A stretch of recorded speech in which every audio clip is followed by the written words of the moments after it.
镜头关掉。观众朋友，长官致辞的时候，镜头是打开的。观众朋友，您在收看的时候呢，麻烦将您的镜头关掉，将您的麦克风关掉，谢谢。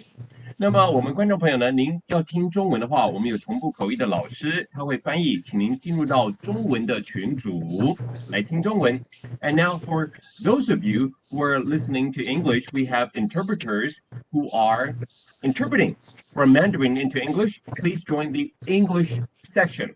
Thank you so much. Muchas gracias. Now for the speakers, when you are speaking, please first unmute your microphone.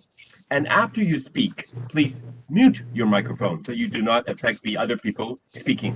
Thank you so much. We shall begin in just a while. Muchas gracias. Muchas gracias. Thank you.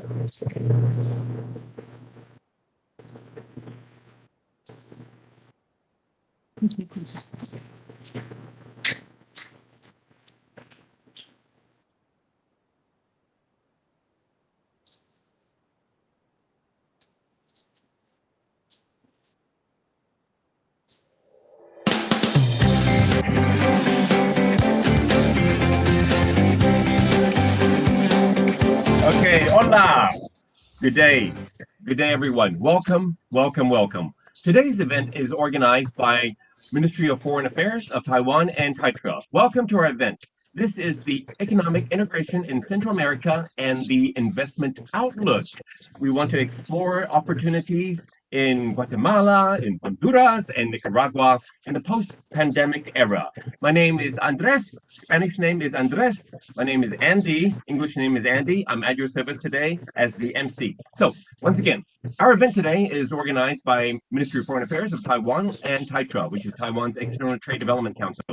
Today, we're going to be discussing how Taiwan businesses can use the trend of economic integration in Central America, okay, to develop the regional markets of Central America. Now, as we all know, Taiwan has already signed the Free Trade Agreement, which is the FTA, with Guatemala, with Honduras, and with Nicaragua. So, through this FTA network, the three allies of Taiwan, Guatemala, Honduras, and Nicaragua, we will be interacting with US and with EU and more. So Taiwan businesses are able to reach out together with the businesses in Guatemala, Honduras, and Nicaragua to reach a bigger surrounding market, okay, for mutual benefit. Now, Taiwan, as you know, we have diplomatic relations with Guatemala, Honduras, and Nicaragua. So we wish to prompt the business, along with Taiwan and diplomatic allies, to strengthen the international competitiveness of Taiwan businesses and the businesses in Guatemala, Honduras, and Nicaragua in developing the market of Latin America. Therefore, our event today is to discuss how Taiwan businesses, how we can leverage the FTAs, the free trade agreements, and the customs union of Central America. Now, we would like to invite all of you to bring up your questions. At the end of our event, we have a Q&A session to our embassy officers about investments in Guatemala, Honduras, and Nicaragua in today's last session, which is the Q&A session. So, as the MC, part of my job is to introduce the VIP guests that are joining us online here today. So now I would like to take a little bit of time to introduce our VIP guests one by one. So first of all, let us welcome Excellency Vice Minister Alexander Udare of the Ministry of Foreign Affairs. Welcome. Thank you for joining us, Your Excellency. Thank you. And next, I would like to introduce Mr. Simon Wang, Excellency, the Executive Vice President of Taiwan External Trade and Development Council. Welcome. This is Taitra. Welcome, Your Excellency, Mr. Simon Wang. And now I would like to introduce Director Christy Xu, Taiwan ASEAN Study Center of Zhonghua Institution for Economic Research. Welcome, Your Excellency, Director Xu. Thank you. And now I would like to introduce our ambassadors. Introducing Excellency Ambassador Annie Yamileth Bautista Guevara. Hola, welcome. Thank you so much for joining us. And now let us welcome Excellency Ambassador Willie Alberto Gomez Tirado. Hola, welcome. Thank you for joining us. Muchas gracias. And now let us welcome Ambassador Mirna Marrera Rivera Andino. Hola, welcome. Thank you so much for joining us. Muchas gracias. And now, continuing on with my VIP list, I would like to introduce Excellency Director General of the Ministry of Foreign Affairs, YC Tai. Thank you, Your Excellency, for joining us. And now I would like to introduce Director General of the Ministry of Foreign Affairs, Excellency Director General Mingyao Hui Xie. Thank you so much for joining us. And now, let me introduce Excellency Republic of Guatemala Ambassador Li Chengchen. Welcome. Thank you so much for joining us, Your Excellency. And now I would like to introduce Excellency Republic of Honduras Ambassador Yao Jianwen. Thank you, Your Excellency. Thank you for joining us.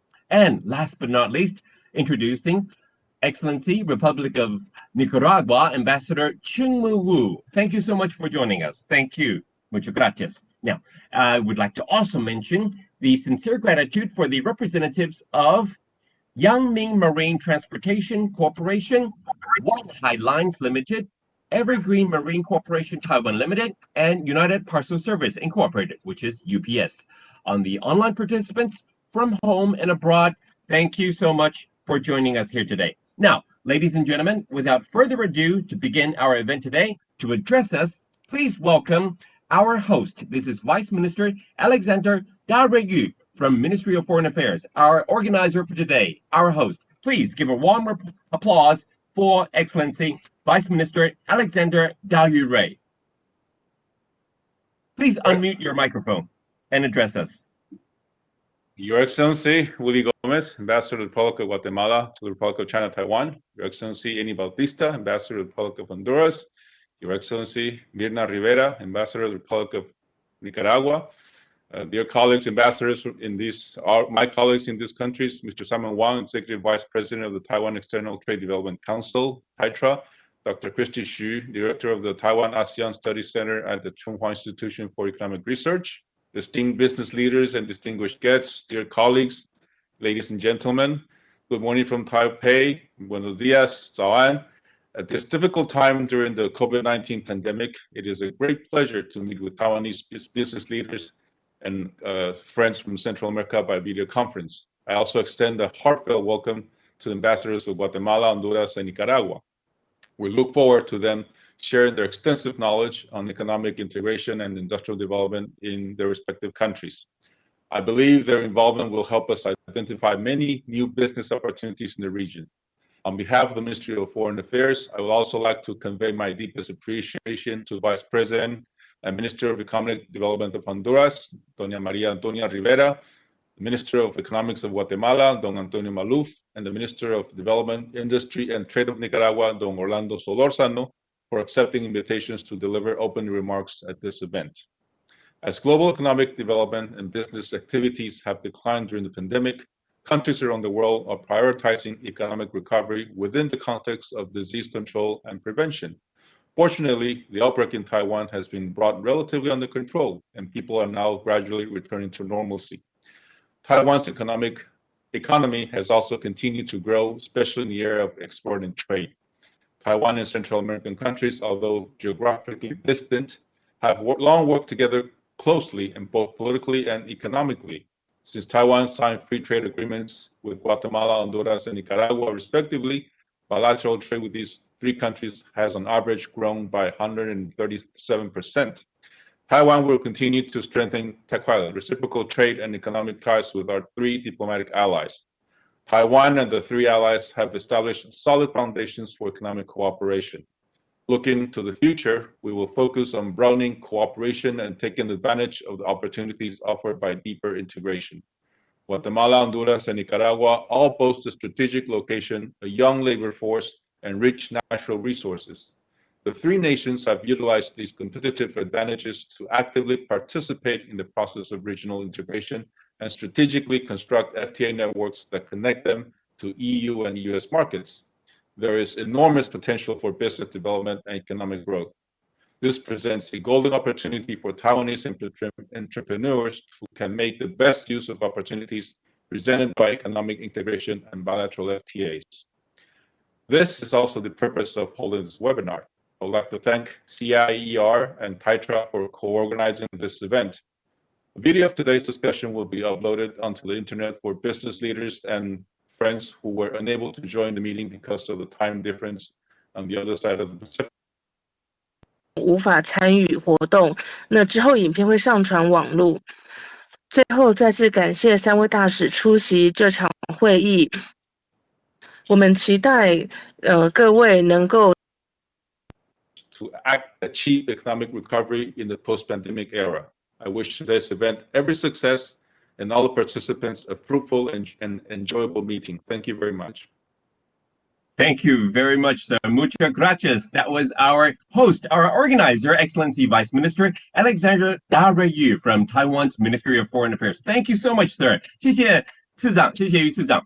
And now, ladies and gentlemen, moving on to our next speaker, I would like to welcome the Executive Vice President of Taiwan External Trade Development Council. This is Excellency Executive Vice President of TAITRA. Please welcome Mr. Simon Wong. Thank you. Vice Minister Yu, Ministry of Foreign Affairs, and distinguished ambassadors, ladies and gentlemen, good morning. Buenos dias. You know, every time TAITRA co-works with MOFA to complete a job, we feel very pleased and happy and also meaningful. You know, the promotion projects MOFA initiated often link with making friends, putting efforts on keeping our long-lasting friendship with our allies. And friends can be beneficial to a person or a country to learn, to grow, and to share in the journey of our life. So today's theme with Guatemala, Honduras, and Nicaragua are such kinds of friends. Therefore, TAITRA together with MOFA are very pleased to make this webinar happen. Next, I would like to address why I feel today's webinar meaningful through the following 3 points. Firstly, today's thematic countries, Guatemala, Honduras, Nicaragua, are among Taiwan Republic of China's most important allies, always supportive to Taiwan. So to further explore these countries from the perspectives of doing business reinforces our bindings and strengthens both sides' mutual benefits. Secondly, as you are aware that as of today, this country has signed 11 FTAs. And among these 11, there are 6 FTAs signed with Central American countries, including today's thematic countries, Guatemala, Honduras, and Nicaragua. And as far as I know, Guatemala and Honduras formed a customs union in June 2017, and Nicaragua proposed to join in this union in June 2019. To further advance Central American economic and trade integration. So simply put, these 3 countries that have engaged with customs union, and Taiwan has diplomatic ties and signed FTAs with these 3 allies. So what does it mean? It means that Taiwan is standing at an ideal position to further generate mutual business opportunities. Thirdly, these 3 countries combined, population over 33 million, median age at 23 to 27 years old, which is considered very young and energetic, labor costs relatively low, with established industrial zone and export processing zone. Geographically, they are located at the backyard of the United States. So with the rise of geopolitics disrupting global supply chain, Guatemala, Honduras, and Nicaragua can be in the Taiwan company's strategic map when it comes to shortening their supply chain to get closer to the U.S. market. So once again, TAITRA is very pleased to help organize this meaningful webinar and look forward to engaging more with Central American countries in the coming future. Good luck. Thank you. Thank you very much for your well wishes. Thank you. That was our co-host, our co-organizer, Excellency Executive Vice President of Taiwan External Trade Development Council, TAITRA, from Taiwan, Republic of China. Thank you, sir. Thank you so much for your wonderful blessings. Ladies and gentlemen, and now moving on, I would like to introduce our next speaker. This is Minister Antonio Mura, the Minister of Economy from Guatemala, Ministerio de Economía Guatemala, VCR. Greetings, everyone. It's an honor for me to have the chance to address the emerging opportunities we have in Guatemala. During 2020, the whole world was affected by the pandemic COVID-19, and developing regions such as Latin America faced challenges for which were not prepared. the prompt measurements implemented by the government of Guatemala in terms of public health, the implementation of the economic recovery plan, and the good practices of the productive sector place Guatemala as the country with the best economic performance in the Central American region, and one of the best economic performance in all Latin America. According to the information issued by the International Monetary Fund, we closed the year 2020 with a GDP of minus 1.5 instead of the predicted by March 2020, which was minus 3.5%. Estimations of the international and national banks state that Guatemala's GDP will grow 4.5% during 2021, reflecting a V recovery showing the strength of our economy. According to international entities, at the end of 2021, Guatemala is one of the few countries in the region which will end the year at a higher level than at the end of 2019. Full V recoveries occurs in very few places, and Guatemala is one of them. In general, we can observe a resilient region in Guatemala leading the economic rebound. The prospects we have for 2021 is that although the Guatemalan economy already reflects an important recovery, the priority continues to be the economic reactivation. We still face the most difficult challenge: generate long-term economic growth. To achieve it, we are implementing the ABC of the economic strategy.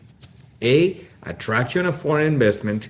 B is the boost of exportation. And C is creating growth opportunities for micro, small, and medium enterprises, the SMEs.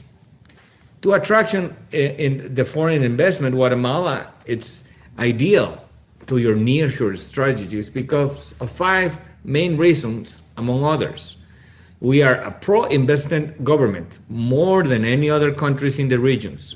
We have a strategic location with access to both oceans and 2 hours away from USA main logistic hub. We also have a microeconomic stability, and we can even say is the best economic performance in the region. We have access to main markets through our free trade agreements, the USA, Central America, South America, and Europe. And young and qualifying human talent. Let me add another one: access to energy, and the least expensive energy in the region. Currently, in coordination with the private sector, we are implementing the strategy Guatemala Moving Forward, which contains the roadmap to attract more foreign investment and the boost of exportations through 2 main axes. Strengthen the sectors in which we are already perform outstandingly, such as apparel, food and beverages, chemicals, and to become world-class players, increasing exports in those products by 50%. And number 2 is attract foreign investment in more sophisticated sectors, such as pharmaceutical industry, medical industry, electronic devices, and BPOs. Altogether, these sectors have the potential to attract $300 million in foreign investment right away. Through an investment office, we're implementing a prospecting, soft landing, and aftercare strategy that allows us to provide personalized attention to international companies. To address the economic challenges we face due to the COVID-19, it's essential to strengthen our alliances, prioritizing worldwide growth and opportunities. In this Ministry of Economy, we aim to consolidate the Central American Customs Union, placing us as an important economic bloc for the whole world. I want to make an open invitation to entrepreneurs in Taiwan to invest in Guatemala as we move forward as your strategic allies. Thank you.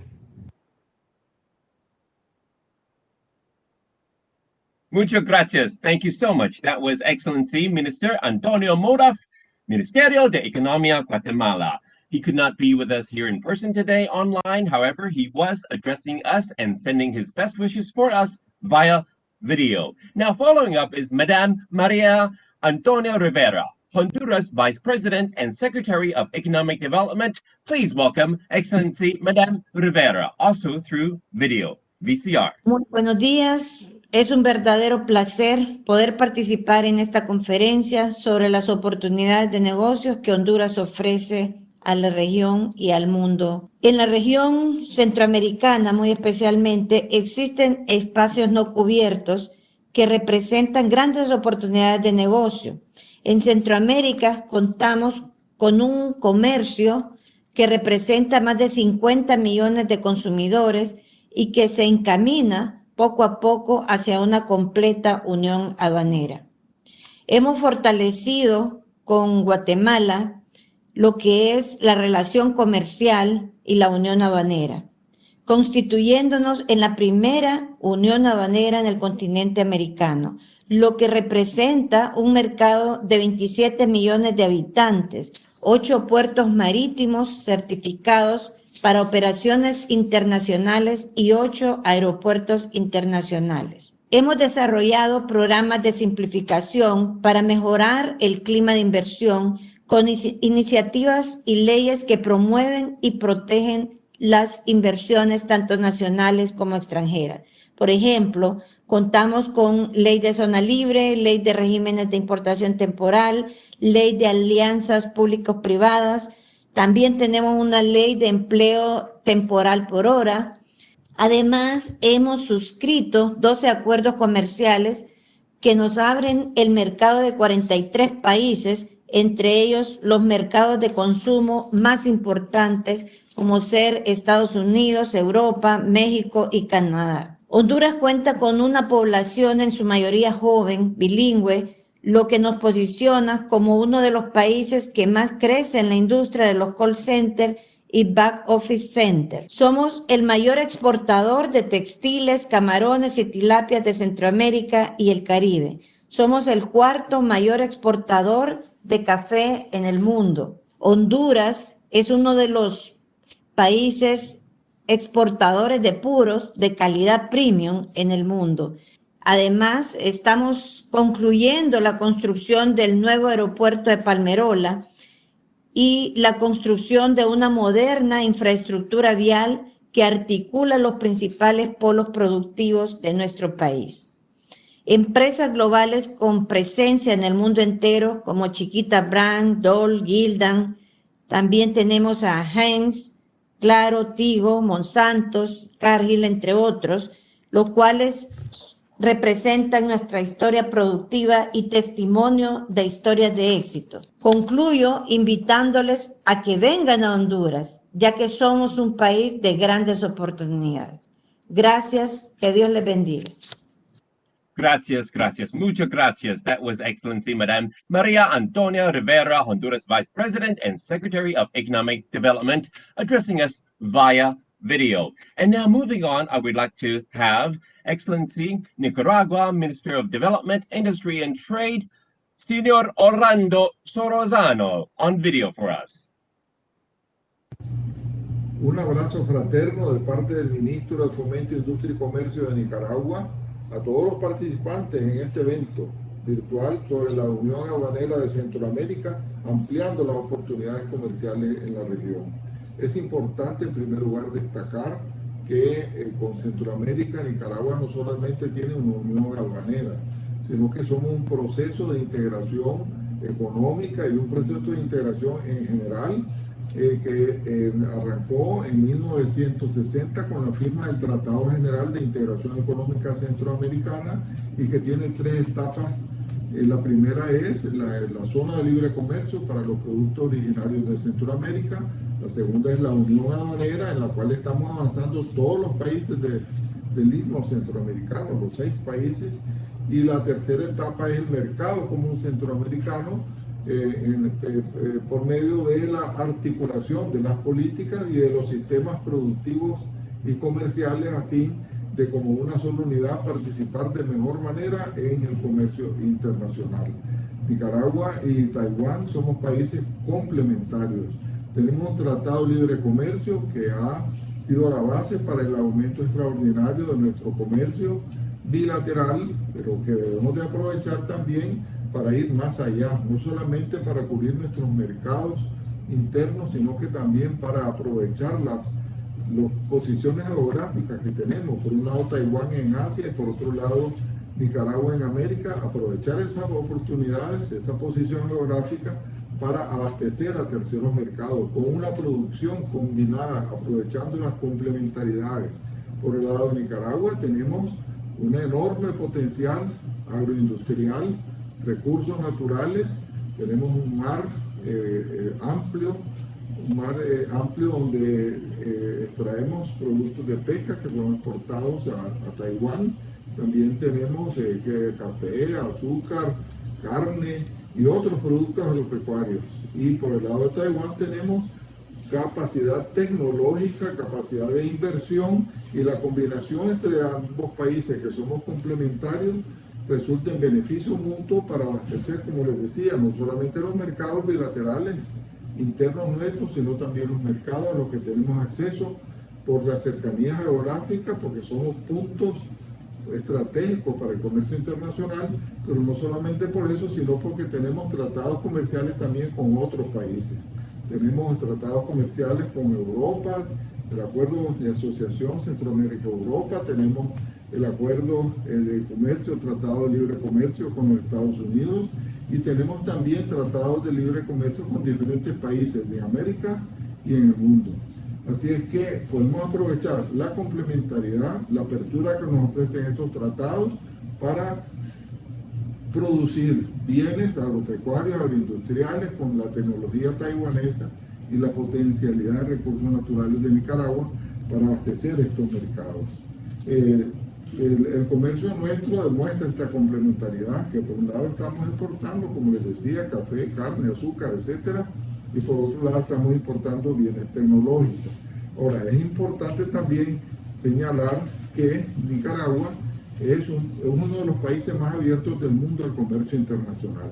Si sumamos las exportaciones y las importaciones, o sea, el comercio exterior, y lo dividimos sobre el Producto Interno Bruto, PIB de Nicaragua, resulta que tenemos una apertura, un grado de apertura al comercio internacional de aproximadamente el 95%.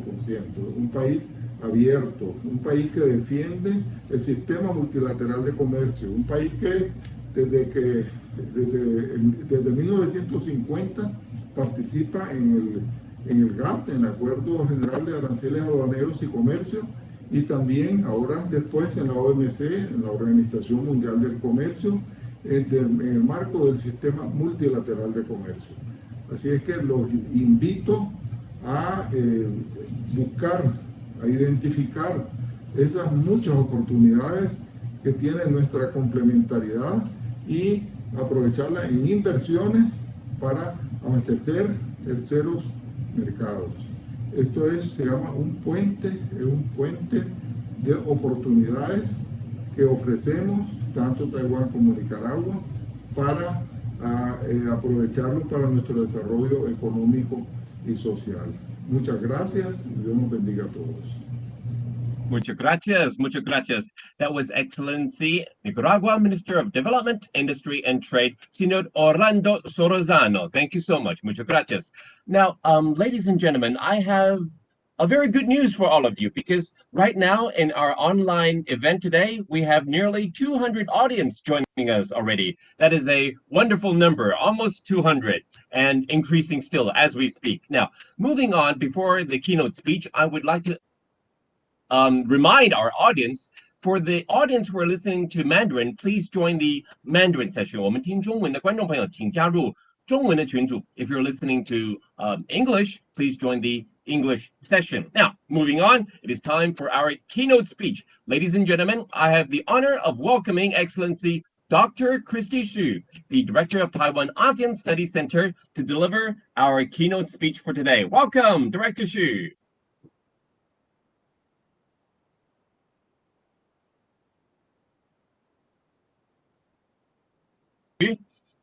Are you online? Yes.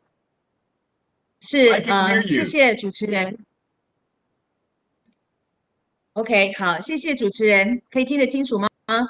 听得非常清楚 ，loud and clear. 好 ，Please go ahead.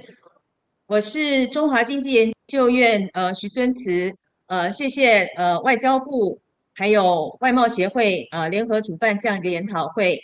次长、司长，还有3位大使。我接着下来呢，要用30分钟左右的时间来简报今天的主题。我的主题是中美洲经济整合与投资展望，探索瓜地马拉、宏都拉斯与尼加拉瓜之疫后新契机。好，我的报告分成4部分首先要介绍是中美洲最新的发展，第2部分是这个我们3个邦交国瓜地马拉、宏都拉斯跟尼加拉瓜的投资优势。那第3个部分是台湾跟中美洲的友邦的经贸关系，尤其是台湾在3个友邦国家投资的现状跟未来的趋势。那最后呢，我想要报告是大家都很关心的，在 COVID-19 之后。台湾跟这些中美洲的国家的友邦之间有哪一些新的商机跟展望？好，那首先呢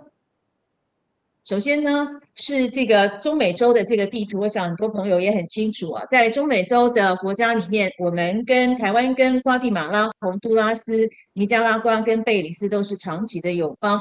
那这么多年来呢，因为中美洲它自己本身的经济逐渐的发展，它不只是拥有丰沛跟年轻的劳动人口，它的人均收入也逐渐的增加，所以它的内需市场现在的潜力也越来越庞大。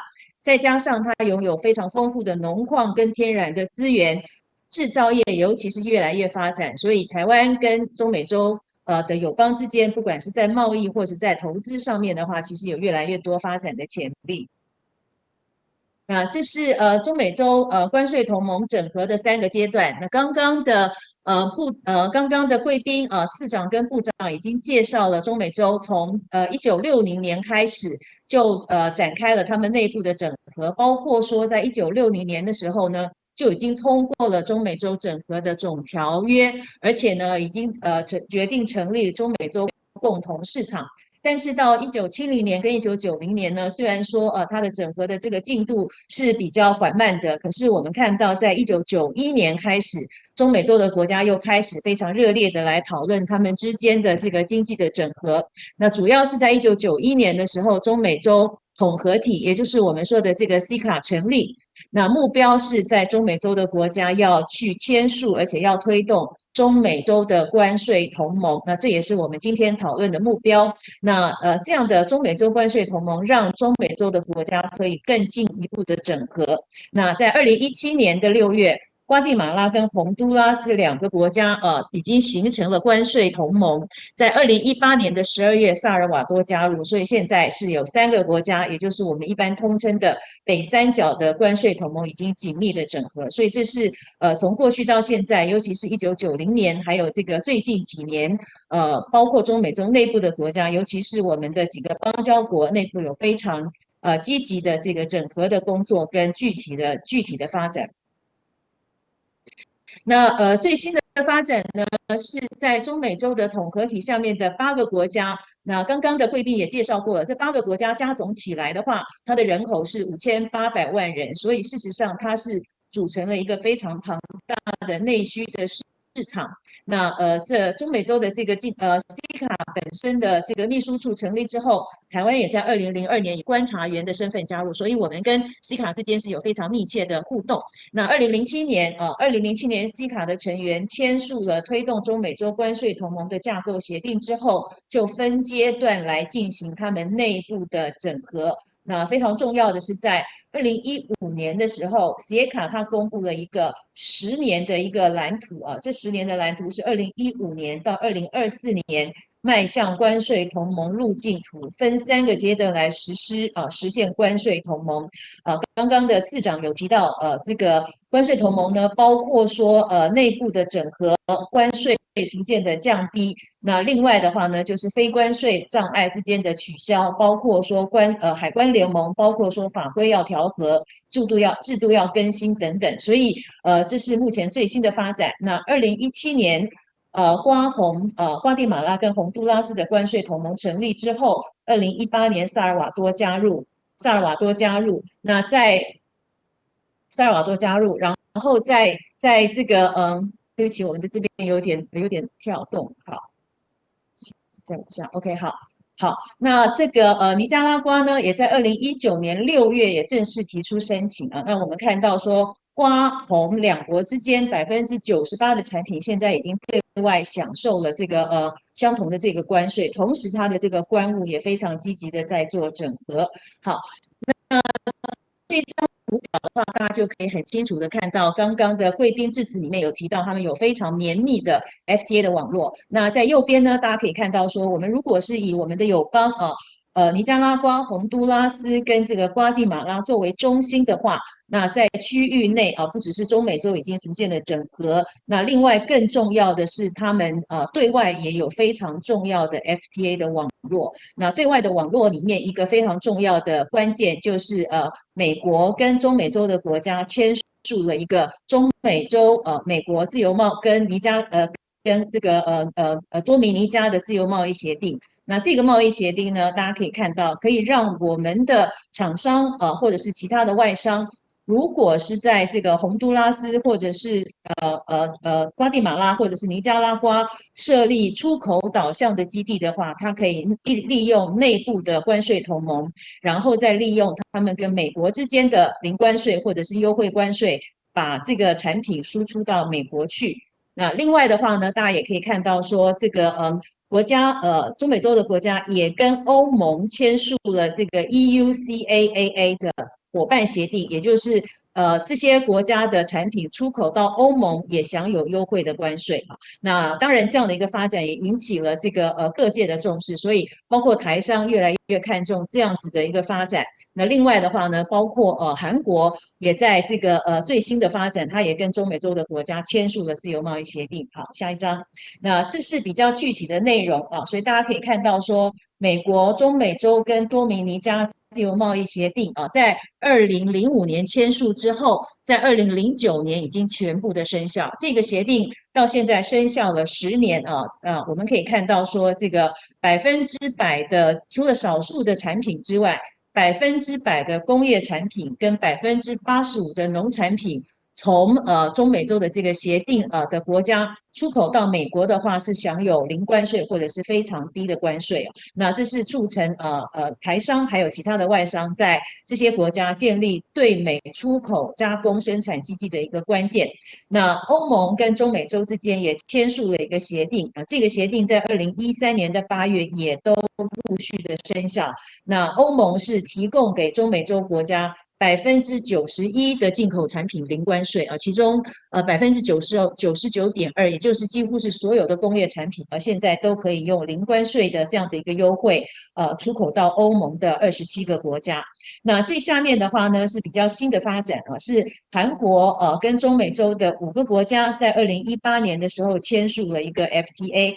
那这个协定呢，在今年的3月已经所有的国家通通都生效实施。这是第一个亚洲的国家跟中美洲不同的国家整体签署的一个 FTA。那也可以看得出来，韩国的厂商对中美洲的市场，还有利用中美洲它非常这个战略性的地位进入到国际市场，它是有非常雄厚的企图心。那在这个协定之下的话呢，95%的货品会立刻的取消关税。那韩国的话，他们是预估说他们的汽车、他们的钢铁、还有医药品饮料、布料等等，未来出口从韩国出口的话，都可以享有相关的优势所以这是中美洲对外的主要 FTA， 也是它一个吸引外资一个非常重要的一个条件。好，在下面，所以我们简单的说，中美洲的国家已经陆陆续续的建立了进入到国际市场的一个关税优惠，同时也造成了这个相关的供应链也逐渐的在成型其中非常重要的是这个纺织跟成衣产业。那纺织成衣产业现在被认为是中美洲国家它拥有非常好的优势，而且这个产业聚落慢慢的聚集，所以它是使得中美洲的国家可以跟这个美国旁边的墨西哥能够去做直接竞争的一个非常重要的关键那越来越多的这个外商，它到中美洲组装成品之后，主要就是出口到美国的市场。那欧盟的市场也是另外一个非常有发展的潜力所以日本商、韩商、台湾的厂商，甚至中国大陆的厂商欧洲的厂商，其实都看好这样的一个优势。那第二部分的话呢，我是要进到我们的邦交国3个国家：瓜地马拉、洪都拉斯还有尼加拉瓜。那这是2019年3个国家的经济概况啊。那包括说他们的人口数，那非常重要是他们的这个年轻的劳动人口，那有80%以上的识字率，那包括它的名目工资还有它的最低工资，相对来讲都让这3个国家它的生产的这个条件还有它的竞争力相对来讲的话是相当不错的。那另外呢，这些国家这些年来陆陆续续它的人均 GDP 也在成长啊。那它的人均 GDP 呢，这3个国家从$2000到$5000多不等，所以也就是我们一般讲的中产阶级中产阶级崛起，所以越来越多的台商其实也看好这3个国家的内需市场。好，那这是这3个国家的这个一般来看它的这个优势啊。那从瓜地马拉、洪都拉斯到这个尼加拉瓜，那整体来讲呢，他们共同享有的优势就是他们向上可以临近北美的市场，那向下的话呢，可以进入到南美的市场。那南美的市场包括巴西包括智利等等，都是非常庞大的人口。那因为地理之便，所以它不像遥远的亚洲有这个非常这个长的这个运输的时间跟成本。那在3个友邦国家呢，它可以快速的来供应市场，节省运输成本啊。尤其是这2年这个国际的海运的这个运输成本其实是非常非常高的。那所以在过去3年全球发生的供应链重组的潮流里面，那我们也看到说中美洲的这个特殊的优势也被许多外商列入他们未来要去做这个供应链调整的一个非常重要的一个关键。那第二个共同的优势就是他们对内跟对外都拥有这个 FTA 的这个网络。那尤其对内这几个邦交国之间，还有他们跟周围的国家之间，其实基本上贸易货品的往来已经可以享受到零关税，或者是非常这个非常便利的这个通关的程序，所以让厂商要在这些国家之间去做这个生产产品的调度的话，其实是非常非常的实用。那第3个当然就是它拥有非常这个丰富的农矿自然的资源那另外的话，它的这个年轻的这个劳动人口，那还有一个非常关键就是这个包括商等等，在当地已经陆陆续续的建构了供应链，尤其是在纺织成衣那但是其他的产业的话呢，现在如果有机会进一步的在朝建立这个当地的这个供应链的方向来发展。好，那这是3个国家我们来看一下它的整个出口结构那这3个国家呢，出口结构大家可以看到说下面的3个图瓜地马拉、洪都拉斯跟尼加拉瓜都是以美国作为它最大的出口市场所以是这个非常明显的是这是瓜地马拉这是洪都拉斯。那这是尼加拉瓜，也就是说，当地它对于输美来讲的话，它有一定的优势跟竞争力那瓜地马拉跟瓜地马拉每一年大概出口美国大概是这个这样子的一个金额。那洪都拉斯这是洪都拉斯好，那这是这个尼加拉瓜，那尤其是洪都拉斯跟尼加拉瓜，他们输美的这个输美的这个金额的话，大概占他们的出口比重都有五成以上。好，那这是如果是从产品结构来看的话呢，也可以看到说3个国家，不管是瓜地马拉、洪都拉斯或者是尼加拉瓜，输美的产品出口的总产品的话，都是以纺织成衣为主要的出口产品，所以这是尼加拉瓜它输美的成衣的产品。那这是洪都拉斯它出口的这个成衣，那这是尼加拉瓜出口的成衣那其他的项目的话，各个国家就不见得一样譬如说这个瓜地马拉呢，它在农产品、矿物跟咖啡等等的话，它的这个也是它重要的这个出口产品。那洪都拉斯的话呢，除了农产品之外，水产品也有这个水产品。那瓜地马拉的话，除了成衣类之外，也有其他的一些产品。那这3个国家在2019年的时候，也都是美国的成衣产品进口的前10大产品里面尼加拉瓜跟洪都拉斯跟尼加拉瓜是排第7跟第10那瓜地马拉的这个进口金额也是在陆续的增加当中。好，这是出口的结构。那我们来再看一下这个3个国家它的这个经济发展的前景哦。那刚刚3国的这个部长或者是次长也都介绍了他们近年的发展，主要是在这个2020年因为新冠疫情的关系，3个国家其实都受到了跟全球一样都受到了这个经济的重创。但是呢，在这个疫情之后，在2021年。3个国家跟这个其他的这些拉丁美洲国家的话，也都开始出现了复苏的景象了。所以我们先看一下，在疫情之前呢，那疫情之前在2019年，这是橘色，2019年。还有这个2020，这是灰色是2020年所以在瓜地马拉、洪都拉斯跟萨尔瓦多在疫情前，它的平均的经济成长在2.4跟这个3.8之间比这个拉丁美洲其他的国家的话，相对来讲是比较高的。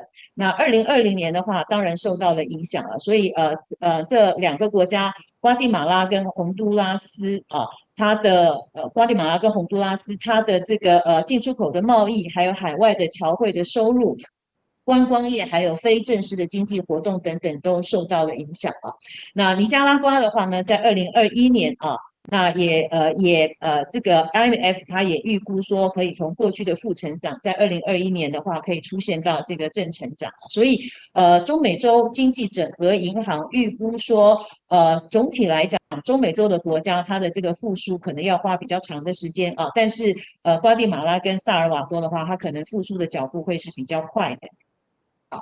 那在疫情之后当然我们也看到一些最新的发展所以这是2020大家都有非常这个严重的影响。那但是相对来讲的话，这是2020年瓜地马拉它受到的影响是比较小的。那在这个尼加拉瓜受到的影响是比较小的。那在2021年呢比较重要的这个讯息是。在几个月前的这个经济预测跟最新7月的经济预测里面是有做不同的调整。在7月最新的经济预测里面那这个国际组织把尼加拉瓜把3个国家瓜地马拉、洪都拉斯跟尼加拉瓜的2021年跟2022年的 GDP 都往上调往上调的原因当然是因为这3个国家自己国内这个非常积极的去这个提出各种的振兴方案。那另外一个非常关键的因素就是欧美的国家因为这个疫情之后，他们施打疫苗快速的关系，所以现在美国的经济快速的复苏，然后欧洲的经济的话也在快速的复苏当中，所以出现了非常大的这个需求，包括一般的消费品等等，所以也带动了拉丁美洲，尤其是对美出口的这些国家，它国内的这个经济的成长。所以我们最新的这个7月份就是这个不久前最新的预估的话呢，是把3个国家它的这个经济成长的话，通通都往上调。所以大家可以看到说，2021年大概都有这个瓜地马拉跟洪都拉斯都有接近5% 的 growth rate， 尼加拉瓜的话也有接近2.5% 的 growth rate。那另外一个部分是2020年全世界受到新冠疫情的影响，所以全世界的各个国家收到的这个外人直接投资，也就是我们讲的 FDI 都大量的衰退那这个但是呢很多人预估说，在这个新冠疫情逐渐趋缓之后，那很多过去停滞的或者是延后的对外投资的活动会快速的展开所以这个包括这个联合国相关的机构呢，都预期说2021年 FDI 在全世界它会迅速的回流。那成长率的话，不同的国家成长率可以不一样的情况。那中美洲当然是因为去年受到了新冠疫情的影响，可是在疫情之后的话，因为我们前面讲的它的经济整合的商机，还有这个全球供应链的一个调整的趋势，还有它自己本身的经济条件所以在疫情之后的话，中美洲的经济还有它的这个吸收外人投资，应该都可以出现一个新的成长的动能那这也是今天举办这个研讨会的关键，是希望能够提供台商去思考这个在当地布局的一个新的机会。好，那第三个部分的话呢，我是要来报告台湾跟中美洲友邦之间的经贸关系啊。那台湾在目前已经签署的 FTA 里头，跟瓜地马拉、宏都拉斯还有尼加拉瓜的双边 FTA， 在2006年啊，或者是2008年的时候，都已经陆续的生效实施啊。所以这3个 FTA 到现在啊，已经是已经是生效15年，或者是生效超过了是10年、12年等等。那过去这些年来彼此之间的产品已经陆陆续续的完成了降税啊。那我们去年跟今年大概访谈了40多家的厂商也都询问了已经在跟当地有贸易往来的厂商。那很多厂商都告诉我们，他们其实是利用了这个 FTA 下面的这个关税优惠，包括说从台湾把产品出口到这些国家，那也包括说从当地把这个当地把产品出口进入到台湾所以这个 FTA 的话，确实是已经创造了一定的这个贸易效果。那但是呢，在现在一个非常关键的时刻，所以未来我们也可以思考怎么样来扩大利用 FTA 的优惠尤其是疫情之后。每一个国家都在积极的发展包括数位贸易包括电子商务，还有包括说未来的这个绿色的这个改革等等所以这都是未来我们跟3个友邦国家的 FTA 可以进一步去发挥它更多效益的地方那非常重要的一个关键是，因为台湾跟这些国家已经签署 FTA， 所以大家可以看到说，台湾跟这些国家的 FTA已经实施了10多年。那这些国家跟美国之间又有这个我们刚刚讲的非常重要的这个 CAFTA DR。那所以呢，让台湾在当地的厂商，它一方面可以向台湾零关税来进口他们所需要的原物料或者是材料。那另外一方面呢，在当地组装之后，它又可以利用他们跟美国之间的 FTA 美国之间的这个协定呢，用零关税卖到美国。那瓜地马拉、宏都拉斯、萨尔瓦多跟尼加拉瓜之间也陆陆续续的进行了关税深度的整合，所以台商在这几个国家之间如果是有中间材或者是这个相关的半成品的贸易的话，基本上也都可以非常灵活的来调度所以这是台湾跟中美洲国家之间的这个友邦的话，已经对外连结成一起。那当前更重要的一个趋势是2018年的7月，美中贸易战开打之后，我们看到全世界都掀起了非常积极的供应链调整的一个新趋势那这一些供应链调整的新趋势里面有几个非常重要的发展。第一个是区域化，也就是过去中国可以作为全世界的工厂但是呢，现在一个单一的全世界的工厂呢，它的风险太高，它的集中度太高，所以现在开始大家思考的是区域链应该要区域化，而且区域链应该要去中心化那避免完全集中在一个国家。所以那另外一个非常重要的关键是供应链也必须要短链化必须要在地化短链化的话，当然我们可以看到说，从过去这段时间新冠疫情造成的供应链中断，还有这个海运的这个成本高涨现在是这个柜位仓位是一位难求。那另外呢，包括说在这个前段时间在这个埃及这边的这个卡船的事件的话，其实也都让非常多的厂商重新思考，是不是应该要接近在地市场。所以中美洲的市场，它究竟可以进入美国市场，而且它跟欧盟的市场也有关税的优惠，所以就成为在这个区域的供应链的这个发展之下一个非常好的一个优势那这也是越来越多的厂商开始重新思考要回到拉丁美洲去建立他们生产基地的一个关键。那我们看我们跟中美洲友邦之间的这个双边贸易的发展，那这是2025年我们下面的图表是2005年到2020年之间15年的发展那这是我们3个签署 FTA 的时点，2006年的台瓜 FTA，2008年的台泥跟台红的 FTA， 所以大家可以看到说整体的趋势双边的贸易在这3个国家签署 FTA 的情况之下的话，其实是整体的趋势的话是往上成长。那当然2019年是一个2019年跟2020年是一个比较特殊的年份啊，所以这2年之外的话，虽然有一些波动，但是基本上的话它是向上发展。那也像刚刚的贵宾提到的，我们跟中美洲国家的贸易是具有高度的互补性啊。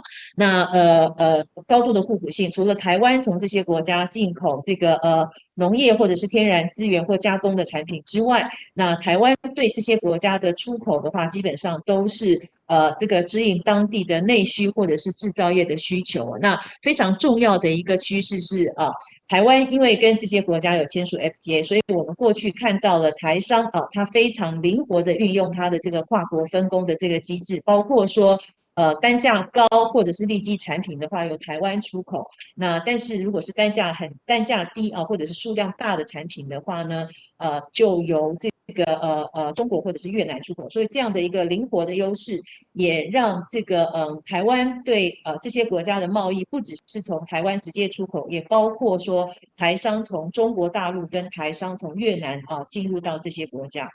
那这是我们的这个进出口的这个趋势啊，所以左边是台湾出口到这些国家台湾出口到这些国家的趋势啊，那右边的话呢是台湾从这些国家进口的优势啊，所以大家也可以看到说台湾从我们友邦的进口的话是比较明显的成长，那尤其是2019年跟2020年，虽然是疫情的关系，但是我们的进口非常持续的是在成长那这是我们的这个贸易的结构那也就是我们刚刚讲的这个互补性台湾对这些国家的这个出口，化学、塑胶、机械跟这些零配件等等，那台湾从这些国家的进口基本上是这个除了钢铁，还有一部分的这个针织的半成品之外，主要是以这个糖、咖啡、水产品跟肉等等为主。那这些产品里面很多也是台商在当地投资所生产的这些产品。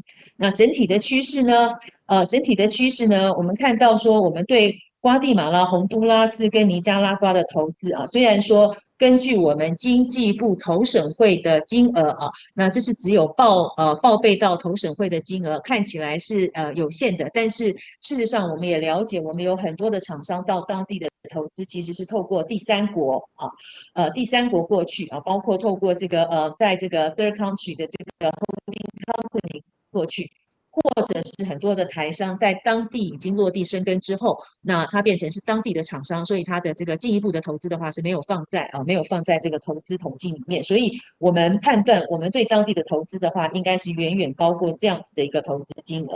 那台商呢，这个对我们3个友邦还有其他的拉丁美洲的投资的动机跟进入的模式的话，大概是有几类第一类是在这个服务业方面那越来越多的厂商是从事贸易的进出口那这些厂商可能早期的时候在当地是制造商那但是过去几年因为这个因为这个成本的关系，所以他们改为向亚洲进口但是这些年来也开始重新做思考。那另外的话，像代理商餐饮、旅馆等等。那如果是制造业的话，大家也可以看到，制造业大概有2种类别一种的话是以当地市场作为它的最终的内需市场。那在当地设厂生产然后呢，透过我们刚刚看到的它内部的这个网络，然后卖到当地或者是卖到邻近周围的这些拉美国家包括说这个中美洲的国家等等。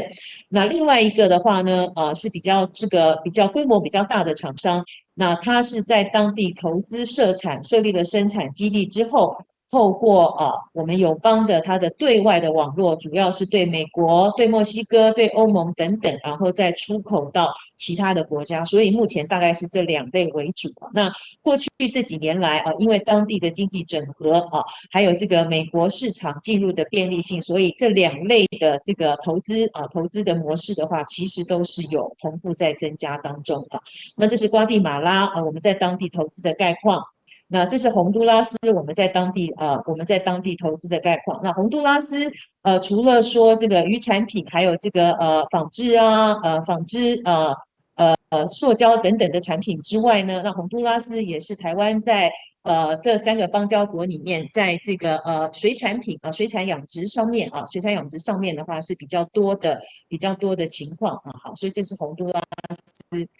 那这是尼加拉瓜，那尼加拉瓜是台湾在中美洲非常集中在纺织成衣业的国家。那目前大家也可以看到说，在台湾比较大型的厂商鼎大、中国唯一中国唯一是公司名字，它是台湾的这个非常知名的纺织厂，还有如新3个大厂的话呢，都在尼加拉瓜。设厂于他们的这个免税出口区里面，那主要的话就是将成品输往到美国那这是一个非常重要的一个这个产业那另外的话，像观光旅游观光旅馆或者是餐饮等等，那现在也是陆陆续续在发展当中。好，那第4部分的话是我们今天的报告的一个重点，那主要是我们前面介绍了中美洲它的经济整合，它的这个经济的展望。经济的展望，还有过去2年跟这个今年跟明年的经济预测之后，那我们希望能够提出一些在这个pandemic 之后，台商在中美洲投资或者是贸易的商机那我们整理了去年跟今年做的访谈跟资料，我们大概提出几个比较大的一个方向，供各位台商朋友参考。那第一个就是疫情后当地的内需的市场跟出口的商机非常的蓬勃。那这也是这个我们看到这几个国家在今年的7月，它的这个经济的这个 forecast 陆续上修的一个关键。那这个新的出口商机呢，从疫情开始，我们看到还有疫情之后的话，包括说纺织成衣民生消费商品、资通讯的产品。那另外的话，在疫情期间因为这个限制令的关系，所以台湾的自行车、台湾的家用的健身器材，还有医疗器材等等，不管是出口到当地，或者是厂商考虑要在当地组装这样子的情形越来越多所以在这样一个大的类别之下呢，我们判断说。疫情之后，尤其是美国、欧盟陆陆续续快速的这个恢复经济成长的动能那也看到了这个报复性的消费，所以是一个非常庞大的商机那再加上供应链短链化跟在地化，所以渴望去带动新增加的投资那第二个原因是因为台湾出口到这些国家本来就已经享有零关税那这些年来台湾尤其是过去2年我们对这个拉美出口新增加了一些非常重要的类别，除了这个资通讯产品之外，我们看到疫情期间台湾的自行车还有自行车的零配件那另外的话是健身器材，像这个乔山它在当地的这个家用型的这些健身器材的话，其实都是快速成长，所以这些都是新的潜力的商品。那第二个大的一个商机是制造业回归跟新商业模式那制造业回归跟新商业模式的话，当然是搭配整个中美洲的发展那我们访谈厂商也告诉我们说过去一些厂商是在当地进口这个 CKD 就是零配件在当地组装。那未来的话呢，这样的一个组装的模式可以进一步的扩大到后端的服务业包括说提供售后服务、提供维修等等那慢慢的让当地的产业链可以更加的完整那另外一个新的商业模式的话，就是我们看到这2年拉美的这个电子商务还有远距经济外送服务那譬如说这个台湾的机车譬如说三洋也告诉我们，因为外送服务的关系，所以他们的机车去年开始在这些国家就有非常好的销售成绩那另外的话，台湾的这些比较年轻的这些这个企业的话呢，也在当地陆陆续续也建立了一些加盟连锁，而且也都做得非常的好所以我们预估说，在疫情之后。当地的民间的消费会有爆炸性的成长。那预估呢？国际的组织预估说，中美洲的线上消费它的年成长率会在25% 以上。好，那第3个契机呢是台湾的政府跟邦交国的政府也非常的积极在推动协助台商在当地更进一步扩展市场，而且转型升级的合作。所以我们也预估说。在双边的政府相关的努力之下的话呢，未来在当地的侨商、台商，还有国内的所谓新台商那对这些国家的这个兴趣越来越高，将来会有更多的跨境和跨业合作这样子的趋势。所以下面您看到的是这个电子商务的商机所以包括说这个网络的消费跟外送的服务、餐饮等等那我们也访谈了中美洲的这些台商会的这些这个专家。那他们也确实是感受到说，在疫情期间啊，还有疫情期间到现在，电商的平台上的销售呢是大幅的成长啊。但是因为这些国家跟台湾的这个电子商务非常的不一样啊，所以台湾要进入到当地的这个电子商务的话呢，那必须要入境随俗，而且要因应当地的模式啊。譬如说尼加拉瓜它有这个外送的平台啊，那有外送的平台。那台湾洪都拉斯的话，在当地也有这个平台，那也有台湾的物流过去哦，所以这些的话都是台商可以利用进入到当地市场的一个新的模式啊。那最主要的是根据拉美市场的这个运作，来打造符合当地市场的这个促销跟当地市场的平台。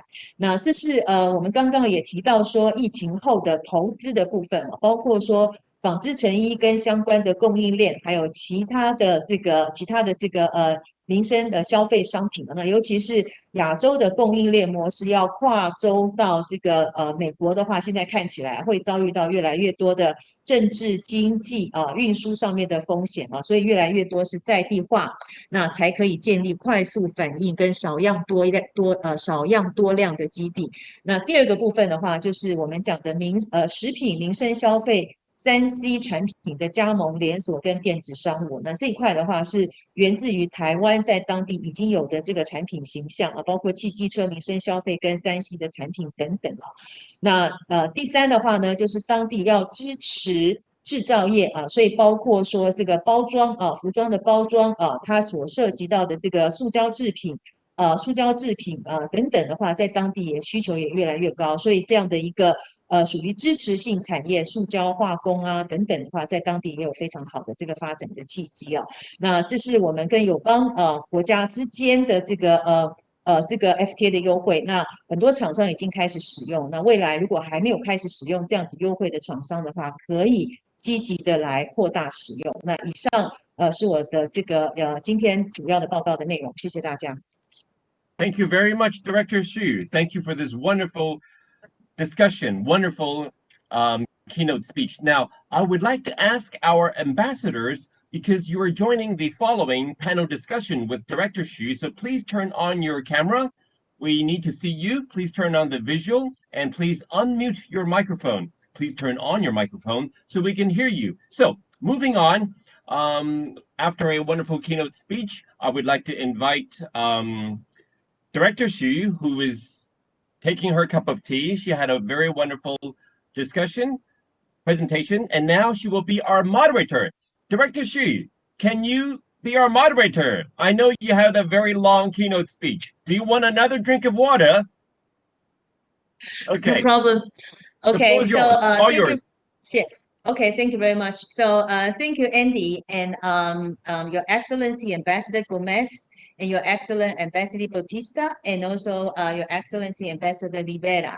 I'm Christy Su, and I'm honored to moderate the panel discussions to and first facilitate discussions on the important issues I just mentioned in my presentation.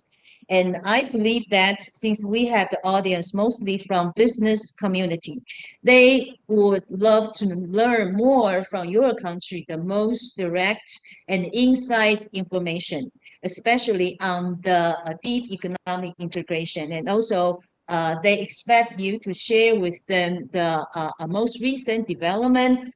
For example, your minister or vice minister has already mentioned about all these important recovery economic plans and their economic vision. So this will be the purpose for the panel discussion. We have around 30, I think we have less time than according to the agenda. I think we have around 20 minutes for the panel discussion. So I will start with more general questions for 3 of you, and then we will have questions for a respective country, if that is okay with you. Okay, so I think I'll start with a very general questions for 3 countries. Ambassador, what are your views of the current development of the deep economic integration between Guatemala, Honduras, and Nicaragua? And what are your expectations for future development? And what benefits and potentials of Central American Customs Union and the deep economic integration between your countries can bring to this region? So this is the first question. And following this question is what roles can Guatemala, Honduras, and Nicaragua play respectively in the economic integration in Central America? Compared with other countries in the region, what are the unique advantages of your country? What is the advice you would like to provide to Taiwanese company or potential investors in order to best make use of the economic integration and also, for example, the trend of the global value chain reconfiguration? So these are the two general questions for each of you. So can I first invite Ambassador Gomez from Guatemala to start with the questions? Ambassador Gomez.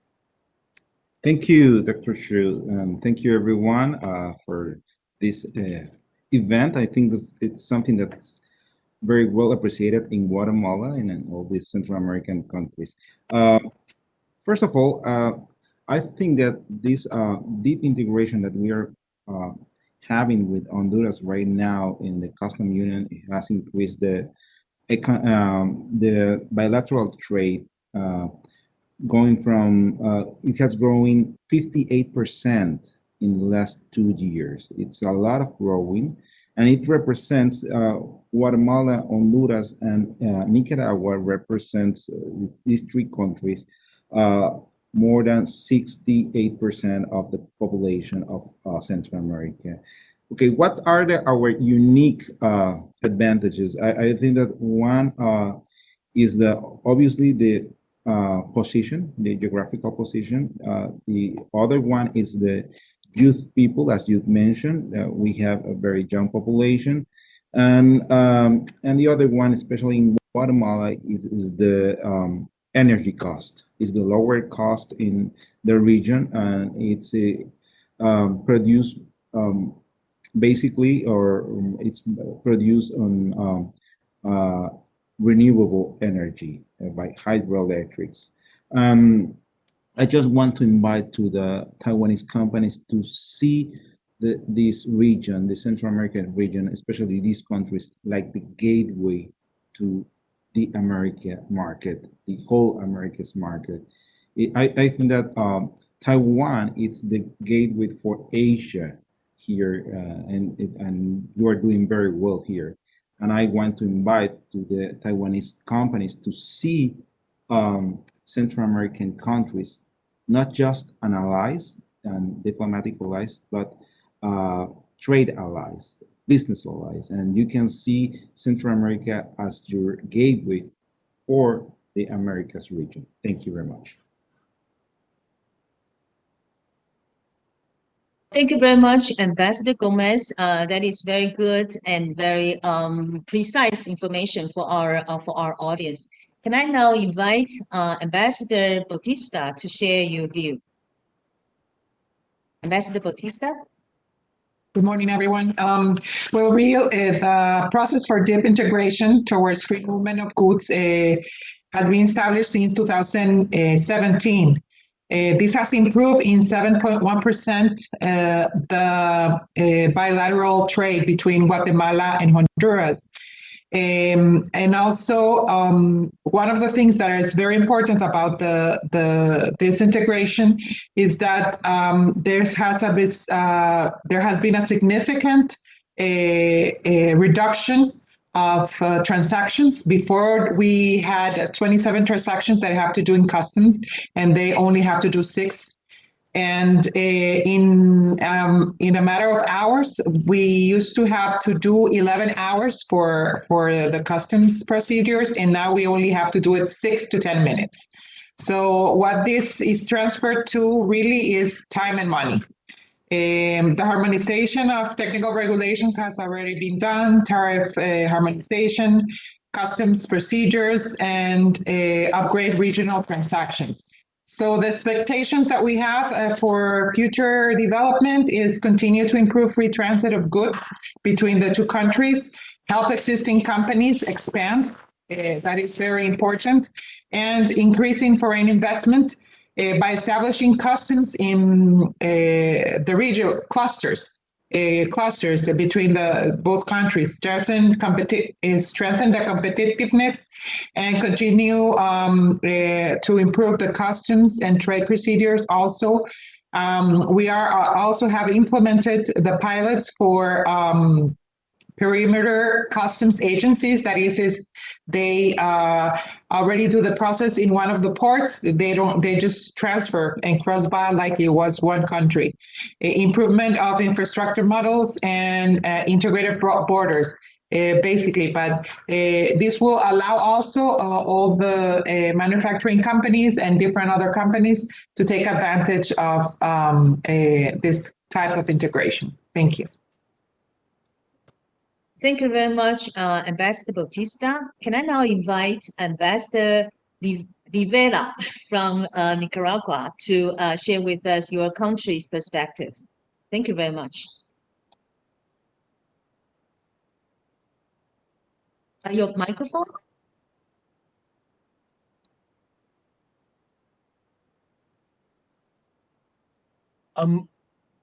Ambassador Rivera, please unmute your microphone so that we could hear you. We could see you, no problem, but we cannot hear you. Please unmute your microphone.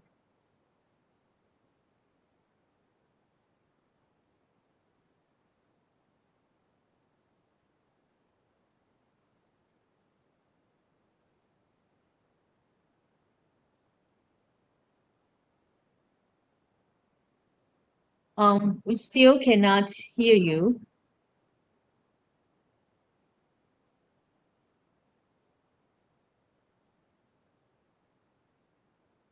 Okay, Director Xu, Yes.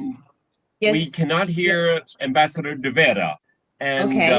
so I understand, no problem. I think we'll wait for Ambassador Rivera yes. to come back. Yes, And yes, in the yes. meantime, I do have some questions following our general questions for each of you. And now I have questions specifically for different countries. So I would like to start with Ambassador. Is Ambassador Rivera coming back already? Not yet. Is Ambassador Rivera back? Not yet. Okay. So Ambassador Gomez, your economic minister just shared with us very impressive economic plan, including this ABC programs and how your country would like to diversify sectors of development from more traditional labor-intensive sectors to more sophisticated sectors. That is exactly what our report would like to suggest to our business community, diversifying from the already very good sectors to more sophisticated sectors with future potentials. So my question for you is, as your minister has already mentioned that Guatemala may will have a very strong rebound this year, and probably is very likely recover faster than most of the countries in the region.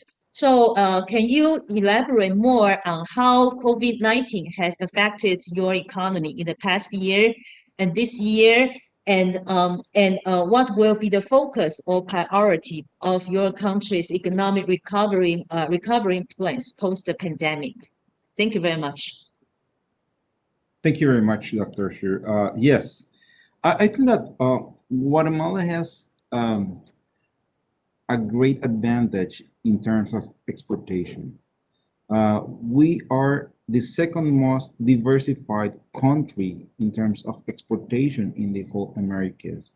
Like 20, 30 years ago, maybe or more, 30 years ago, Guatemala relies its exportation on 2 or 3 products. But now we have diversified that exportation offering to the world. That means, and we believe that's one of the reasons that we had a small impact on the COVID-19 pandemic, because our exportation has been diversified so good that obviously there are sectors that were very impacted by the pandemic, but we have sectors that instead of being impacted, they even grow, have experiment a growing rate during the pandemic.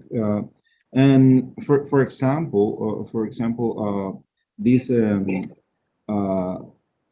agricultural products, all the world were needed the agricultural products, but or the services like call centers or productions, everything like that. Okay.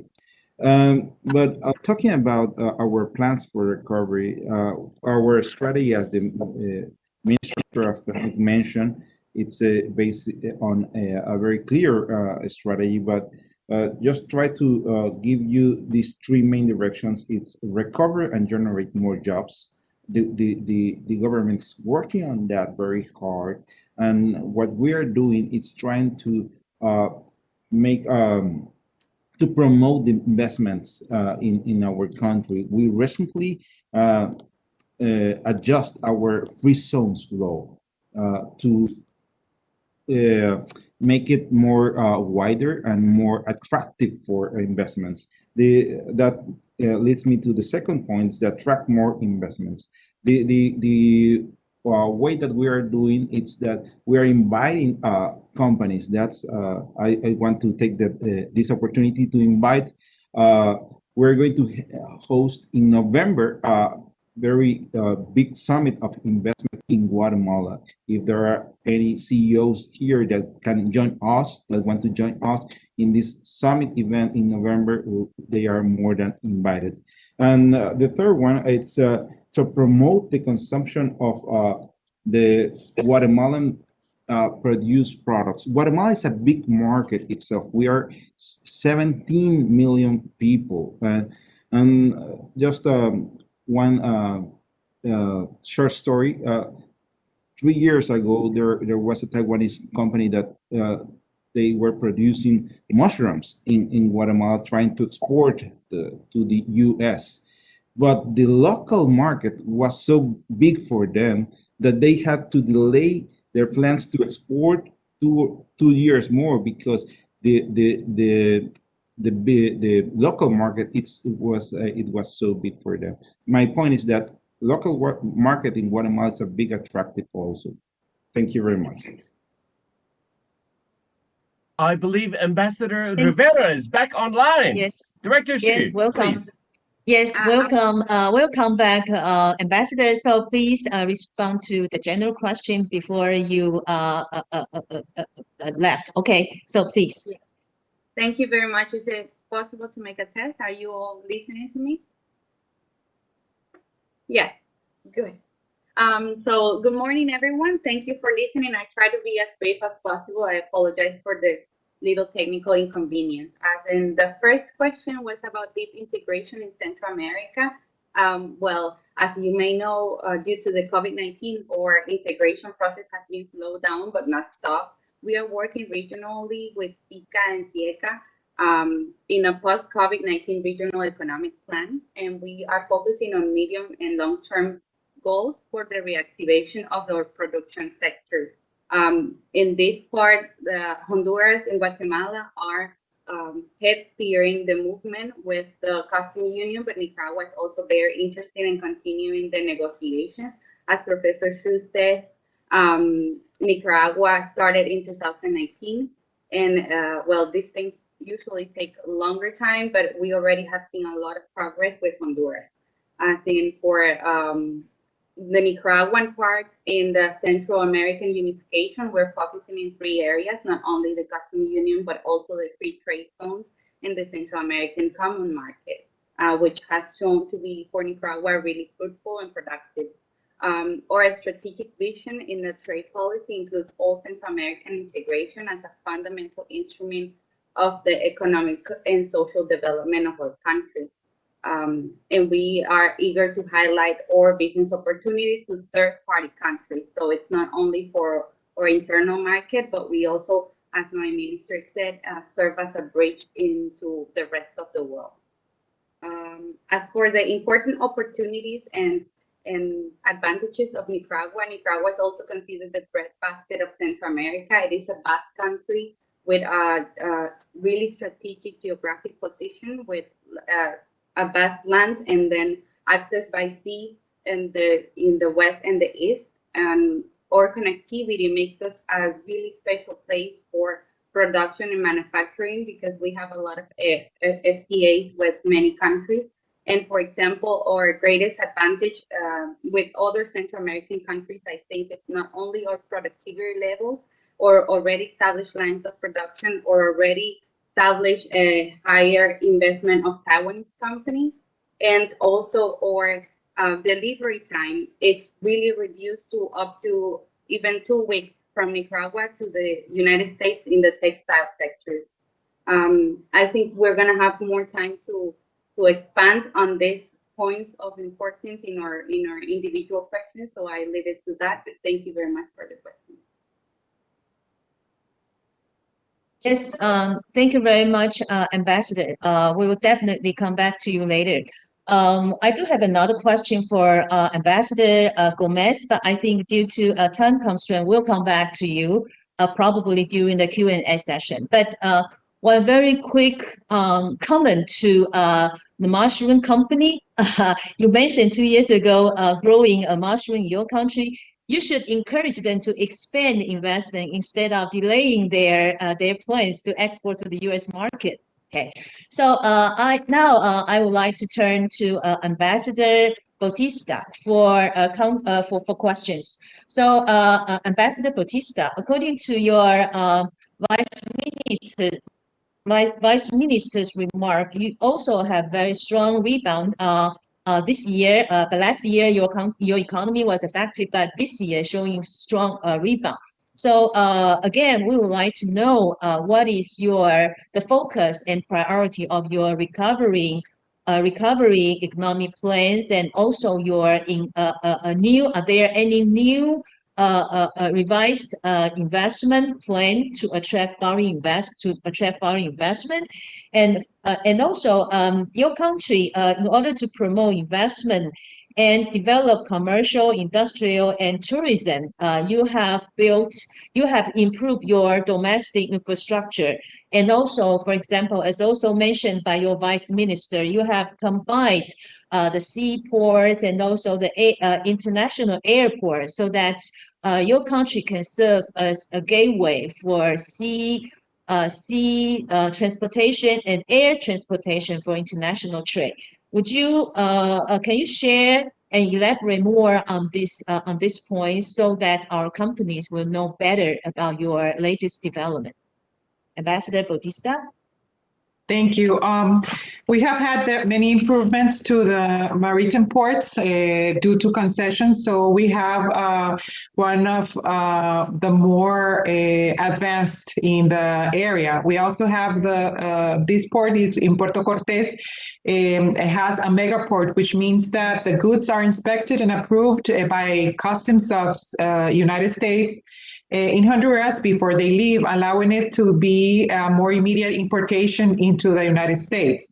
And basically, we take from 48 to 72 hours to either one of the ports in that area. We also have had a built of a new airport in Palmerola, which this will be one of the largest in Central America, connecting with all the main highways and logistic corridors that have been developed throughout the past 8 years, positioning Honduras as a logistics hub, as you were saying. We have improved also the legal framework, in this case for the free zones, allowing it to take even more advantages of the 13 FTAs that we already have that reduce or eliminate the tariff barriers of trade. Providing also more stability for the investors and creating also fiscal incentives, conflict prevention mechanisms, and also to support foreign companies. We offer qualified labor. High percentage of population is young and bilingual. Enough labor force to support additional growth in manufacturing sector and also provide training by the government for this sector. We have great margins for growth in apparel, footwear, pharmaceutical, electronic, and furniture sectors also. We have more than 300 manufacturing companies in Honduras. We're the #1 exporters of t-shirts, #2 exporters of sweatshirts, and #5 cotton shirts. Also companies dedicated to the production of harnesses, but we also have the National Investment Council, which is an institution that provides all the help that any company needs to be able to be established in Honduras. Thank you. Yes, thank you very much for your explanation. We do have companies asking us to provide more information on the latest development of this logistic improvement, including the customs, the union between the customs. So I think that is very important to our company. We may come back to this issue later. So now Ambassador Rivera, as in my presentation and also according to your minister, the textile and garment sector has been a very important sector for Taiwan's investment in your country, and actually it's the most focused sector in Central America. And according to the statistics of the U.S. Last year, your exports of garments to the U.S. has grown by more than 30%, even due to the pandemic. So would you share with us the latest development of your foreign direct investment? How would you like to further facilitate foreign direct investment for sectors such as textile and also sectors and also other sectors? Ambassador? Thank you very much for the question. So I will start with the textile question. Currently, Nicaragua hosted over 49 industrial parks. This is about 223 companies distributed around the country. And out of this, 70 companies are only for the textile sector, which is the most important for the country. And the second place will be for tobacco. In the textile sector, Nicaragua was one of the first countries in Latin America to apply the Federal Work Program of ILO, which was motivated by the World Bank, ILO, the Secretary of Labor of the United States, trade unions, and even the private sector to promote higher and better labor conditions for this sector in our country. And it's been giving greater results and improving our productivity. As for the overall importance, this sector employs over 80,000 workers right now during the pandemic, but usually it averaged 125,000 operating within the zone region.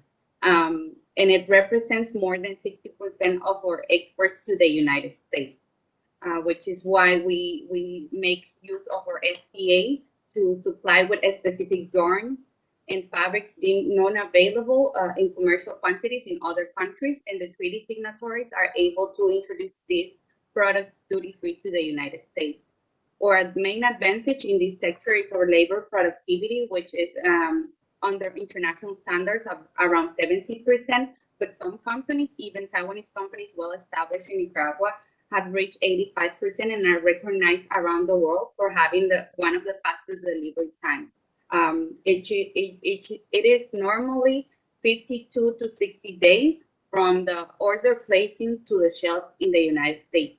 But the fastest delivery has been made in less than 2 weeks. That's for the textile sector. Now, with regards to the question of the FDI in Nicaragua, the government recognized the importance of the market access and the foreign direct investment. As my minister said, we have an index of 90% market access, so it is important to establish a vital element of the growing economy with statutes, laws, and regulations to help investors feel more secure and have better guarantees in the country. So we provide a series of guarantees through The main laws, which are the Foreign Investment Promotion Law and the Mediation and Arbitration Law. But we also have many bilateral agreements for reciprocal protection of investors and investments in our country, and fiscal incentives for specific sectors, including the textile sector, which is highly addressed in our country. We also are one of the fastest countries in Latin America to open a business. It takes only 14 days on average.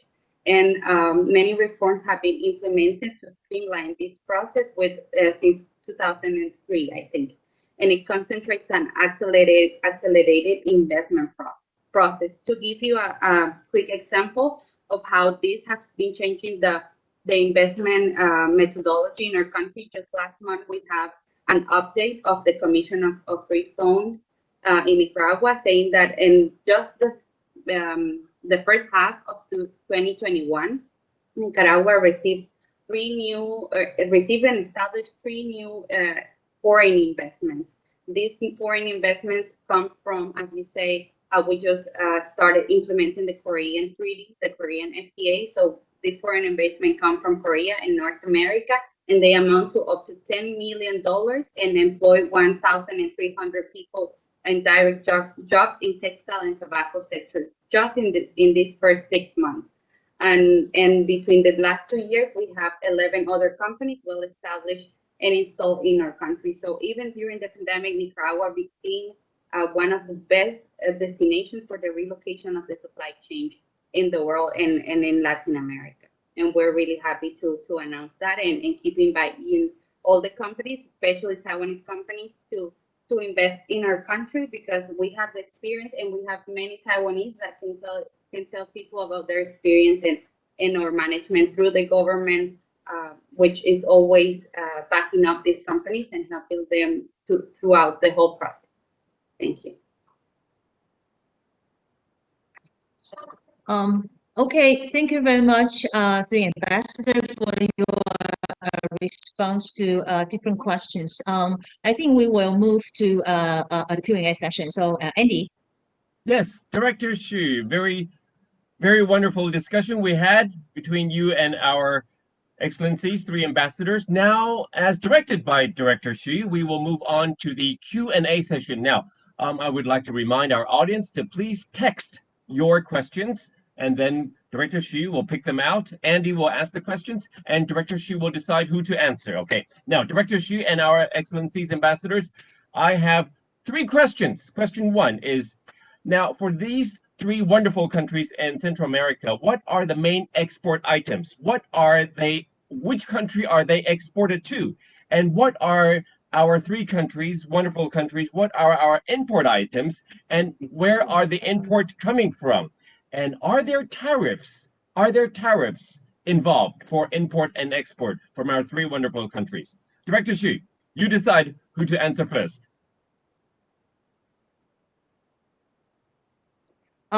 Thank you very much. I think our business community would like to know further information following my presentation. I think they have some plans in their mind and want to figure out what kind of items can be their focus in trading with your country. So can I start with Ambassador Gomez? Okay. From importing, for example, from Taiwan to Guatemala specifically, the first things are chemicals. The second thing are machinery. The third thing is electronics. And we have also some special parts for automobile parts for import. For to export, from Guatemala to Taiwan, we have agricultural products like coffee and sugar and fishery and textile also. But for the world, from Guatemala to the world, the main product that we export to the world is textile. It's our main product. But we have, as I mentioned, a very diversified offer to the world. There's other things that we export is pharmaceutical and medical devices, The other thing it's services through call centers. Tourism right now, it's included as an exportation for us. We have included the tourism in our free zone law. Remember that we are the heart of the Mayan world. That means that we have a lot of tourism in that area. Agro industry, exportation, beverage and food production. The beverage production, we have a very, very well developed infrastructure for beverage production in Guatemala. Plastics, that's an industry that we share with Taiwan. And the other thing that we export right now is the digital services like software and some digital products for the world.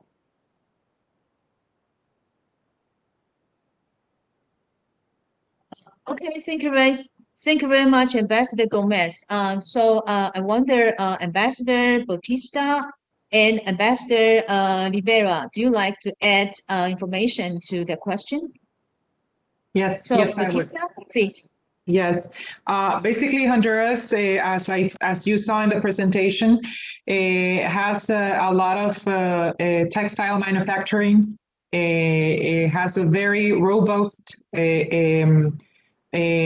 sector. It has the most modern industrial parks in Central America, also largest bilingual population in the region, as we were saying. And as I mentioned before, we are #1 and #2 in manufacturing textiles, and we are also doing some wiring in the area. In agricultural products, we are one of the first exporters of tilapia to the world. This is a very successful project since Taiwan helped us a lot. We are #2 in oil, in palm oil. Also, we have export #4 exporter in lobster to the world, and #4 exporter in bananas to the United States, #4 exporter of shrimp to the world. And this is one of the products that we mainly sell in Taiwan. We are also exporting a lot of coffee. We have very good quality coffee, and we are #4 around the world, as our minister said. And we also have cigars. But one of the things that I wanted to tell you is that even though we are very important in all of this, is very important to take into account also the reduction of costs, and also that the logistics costs that also can be acquired through the logistic platform that we have established in our country. We believe that with the development of the new airport, we would only travel through as a persons, but also merchandise. So this is very important to consider if you want to serve like nearshoring markets. We will be like 2 hours away from Houston, 4 hours away from Peru, 4 hours to New York, 5 hours to San Francisco, and 6 hours to Santiago, Chile. So I think we are in the center of the world and of America. And so with nearshoring investments, that will really help establish. So I think even though we have a lot of experience with different products, any product can be developed. I see a vision that we can be manufacturing in our country, not only textiles and electrical equipment and car equipment, but also medical equipment throughout the world. And I know Taiwanese companies that are developing here should access the market through our countries by nearshoring. Thank you. Okay, thank you very much for sharing with us. And Ambassador Bautista was talking about the tilapia. Okay, in Chinese it's 吴郭鱼 or Taiwan Diao. It's a very successful case of Taiwan's government technical assistance in developing this tilapia. tilapia in your country and then export the fish fillet to the U.S. market. Okay, so Ambassador Rivera, do you want to say something to the question? Yes, reassuming the Thank you. question, the booming industries in Nicaragua are mining, industrial production, trade and services, telecommunications, and financial. And the main investments in these sectors are the US, Canada, and Mexico, US, Canada, Mexico, and Panama. So we supplied a lot to Central America, and also some European countries like Luxembourg, Switzerland, Spain, and Germany. This would be regarding to the women industry, but our opportunities for export are in the textile and apparel sector, gold, beef, coffee, automotive harnesses. We're the #1 exporter of automotive harnesses of Central America. We also have premium cigars, dairy products, sugar, fish, and shellfish, and peanuts. As an advantage, we have the most competitive wages in the 3 main areas of production in Central America: agribusiness, free zones, and manufacturing. And if we had to advise the Taiwanese to look for opportunities in our areas, I think this would apply to the 3 of our countries. In agribusiness, tropical fruits, vegetables, roots, these are all very good in our countries, and actually Nicaragua supplies these products to the United States, El Salvador, Costa Rica, Honduras, Guatemala, Mexico, Puerto Rico, and a lot of other European countries.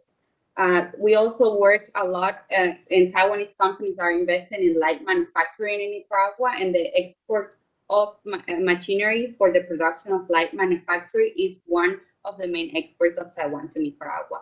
I would just like to highlight that Taiwan is our 5th most important export market in the world, and our most important Asian export market right now. And Nicaragua has a high production of coffee and beef, and in Taiwan this is of high demand, and we're working from the embassies both in Taiwan and Nicaragua to continue motivating this and being able someday to supply the high demand of Taiwan for Nicaraguan products. Thank you. That is very important information for our companies here. So, Andy, do you have any further questions? Yes, I have wonderful questions here, Director Xu, for our ambassadors. Now, this question is from our audience. It talks about agriculture. We all know agriculture is a very important category of Taiwan companies operating in Central America. Many Taiwanese are engaged in farming, animal fisheries, such as fishery investment in the plantation of coffee and avocado in Honduras. And we mentioned one successful investment is a Taiwan technical mission cultivating tilapia in Honduras. And there are many other companies from Taiwan that have Taiwanese heritage in Guatemala and Nicaragua, growing rice, growing papaya, etc. Now, the question is, are there any further opportunities to develop into local food processing or other industries such as biotechnology industry? And are there any plans for the local government in our 3 wonderful countries, Guatemala, Honduras, and Nicaragua, to encourage development or set up industrial zones? And are there any industries that our 3 wonderful ambassadors have advices for Taiwan companies to particularly invest in? Please, Director Xu. Yes, thank you very much for that question, which I figure is very important because we do talk a lot about the setting up manufacturing bases in 3 countries. However, okay, so please someone turn off the microphone. Okay, so I'll continue. Okay, so please the staff to work on that. But agriculture, aquaculture are actually the most important sector for smaller Taiwanese companies, starting from their first generation back in the 80s, 90s, and they've been focusing a lot on agriculture, aquaculture industries in your country. Apart from the tilapia case mentioned already in Honduras, I also understand that there are also a number of successful cases in Guatemala, like our technical mission growing papaya, aiming for the U.S. market. So that also provides a very good case for how Taiwanese company can take advantage of these three countries for exporting agriculture or processed agriculture or processed food to international markets. So I think this is a very important question for our audience. Any of you would like to start first? Okay, please, Bautista, Ambassador. Thank you. I think it's a very important question, and it has a lot of possibilities. Our countries are located in a place where we have strategically located, and we, in this case, Honduras has very good land to produce any agricultural products. But also, I think we have to take advantage that if we have the land and you have the smart agricultural technology that can be able to produce the different types of vegetables, oriental vegetables, or different type of agricultural products that we can be able to grow and export to different areas, as we were saying. There are many possibilities, and according to our climate also, it's very important that we can implement not only the different type of agricultural products, but also machinery that you have to produce even be more productive. So I think we have the land and we can make joint ventures to be able to produce. We also have a very good logistics platforms, as I was telling you, to be able to travel throughout America. Thank you. Okay. Lady first, can I first invite Ambassador Rivera and then Ambassador Gomez? So Ambassador Rivera. Thank you. Thank you very much, Ambassador Gomez, for giving me your spot. For agricultural products, this is the most important item of production of Nicaragua. And this is the engine of the economy of Nicaragua. As I mentioned before, we're also called the breadbasket of Central America, and this is because Nicaragua has a tropical climate and really fertile soils, ideal for the agricultural and forestry use. The combination of these soils is favorable for the conditions of abundance of hydro resources and provide a perfect scenario for the establishment of agricultural production. To give you some data, Nicaragua is one of the main producers of coffee in Central America, and coffee trading reaches over 40 markets worldwide. We also are the main cigar exporter in Central America. We are the largest producer of livestock and beef in Central America. We are acknowledged for a fine flavor in cocoa that is used even in Switzerland chocolate. And we are the 5th largest exporter of shellfish in Europe and Latin America. We're the #1. To give you an outlook of what it's been, this opportunity has been taking a lot of advantage from Taiwan, and Taiwanese people identify this as a great area of exploitation, I could say, because new products are being exported to Taiwan thanks to the Taiwanese investment and taking advantage of our agro-industrial production. New products like sesame seeds and sesame oils and sea cucumber also are all Taiwanese investments in Nicaragua, and the exports in the past 3 years has even tripled for these products. The sesame is really new, but it has a lot of good prospects. And since the FTA with Nicaragua and Taiwan implemented, we have tripled of export amount. We are the country with the highest export average. That means that Nicaraguan products to Taiwan last year just amounted to over $120 million. And our overall trade is over 144, which is one of the largest from the diplomatic allies. So I think there's greater opportunities for agro-industrial development in Nicaragua, and our agro-industrial products are highly demanded in Taiwan. Thank you very much. And Ambassador Gomez. Thank you very much. I think that agriculture is a great opportunity in our country, especially in Guatemala. Well, Guatemala has 16 different climates. That means that we can have rainforest climate or very dry or very humid climate, and something that it's give us a huge advantage is our volcanic soil. We have a lot of volcanoes in Guatemala. We have 33 volcanoes in Guatemala. It's a lot of volcanoes, and this soil is very rich in minerals. And I think that weather and soil, it's a great combination for our products. For example, in the east side of Guatemala, in the highlands of east side in Guatemala, you can harvest incredible vegetables.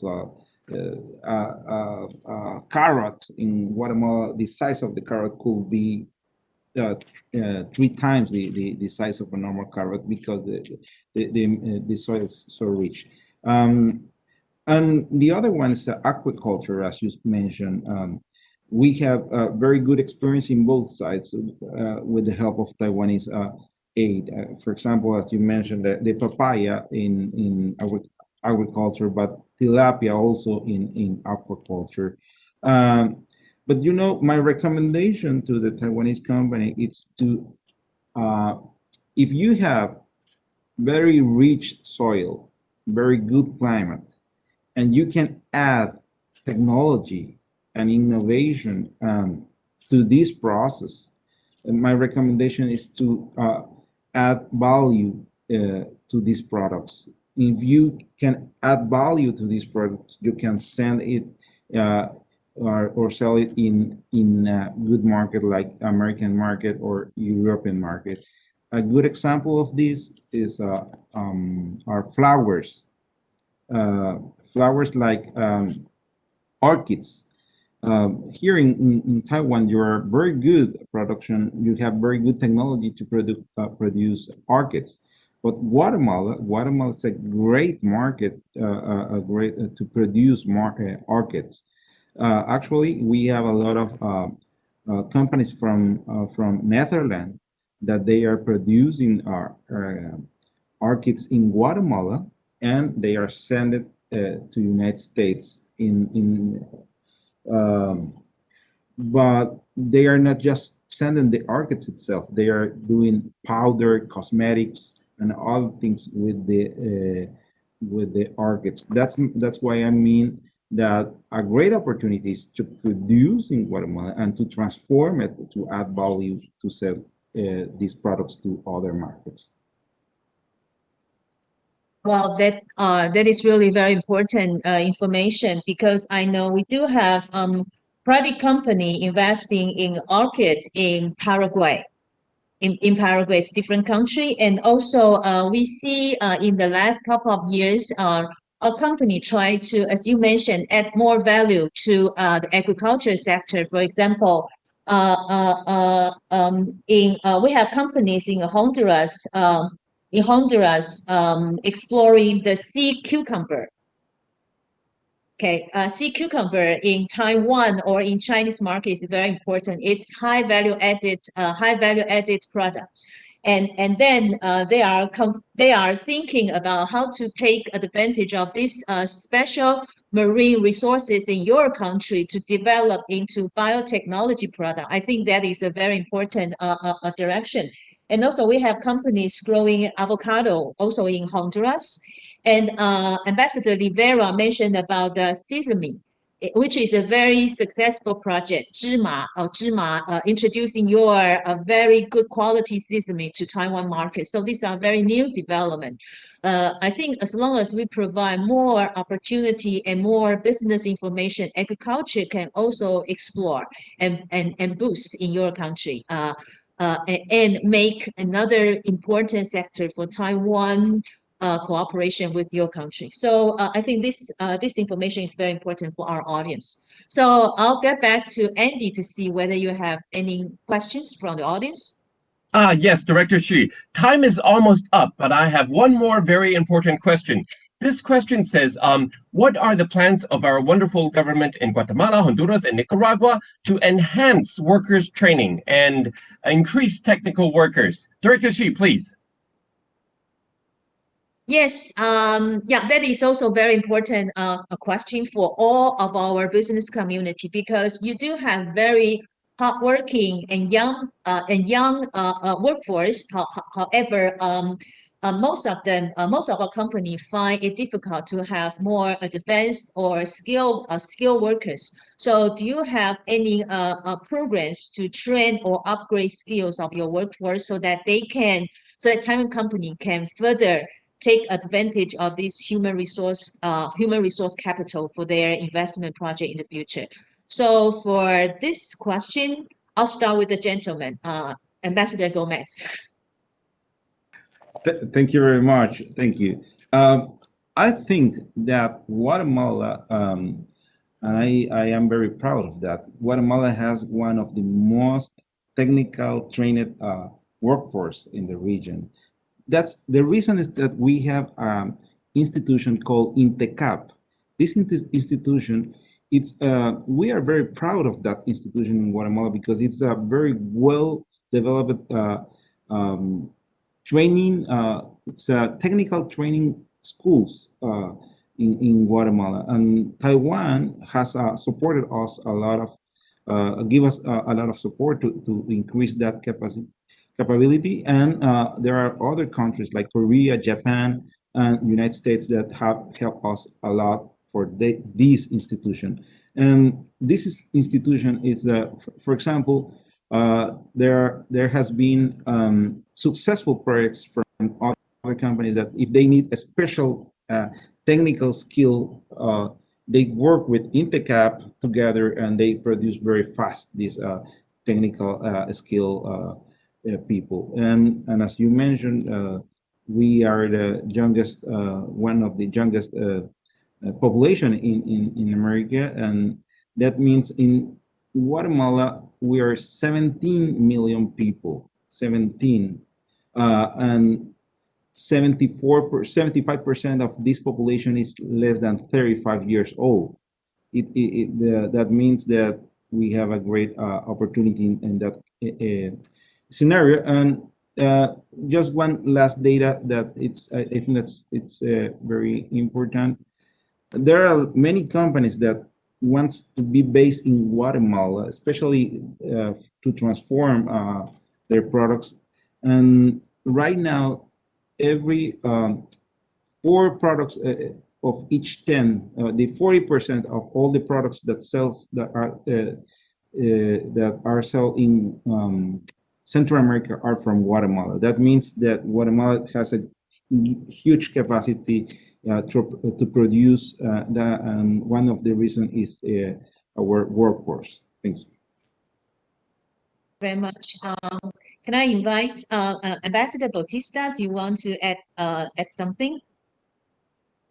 Yes, really quick. Our government has programs implemented depending on the sector to train the people to be able to be put to work really fast. And also there are also not only government but also public private programs that have been developed specifically, like for example for a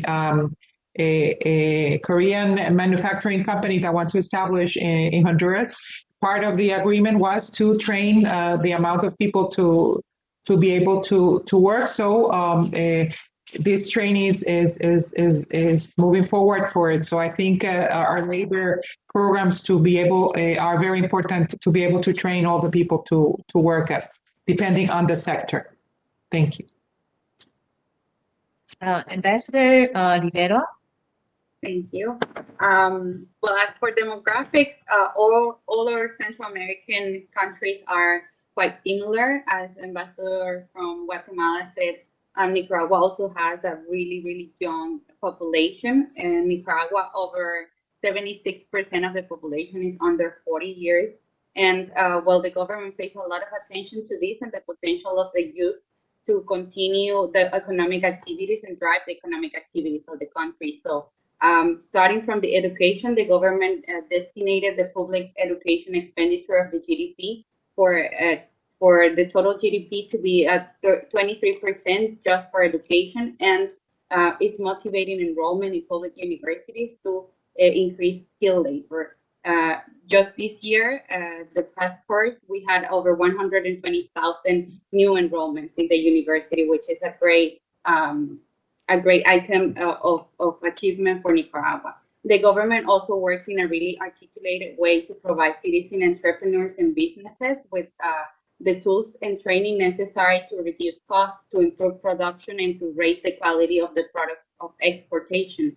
The government provides a lot of subsidies and bonuses of production and training through financing and international aid, of course, also including Taiwanese aid.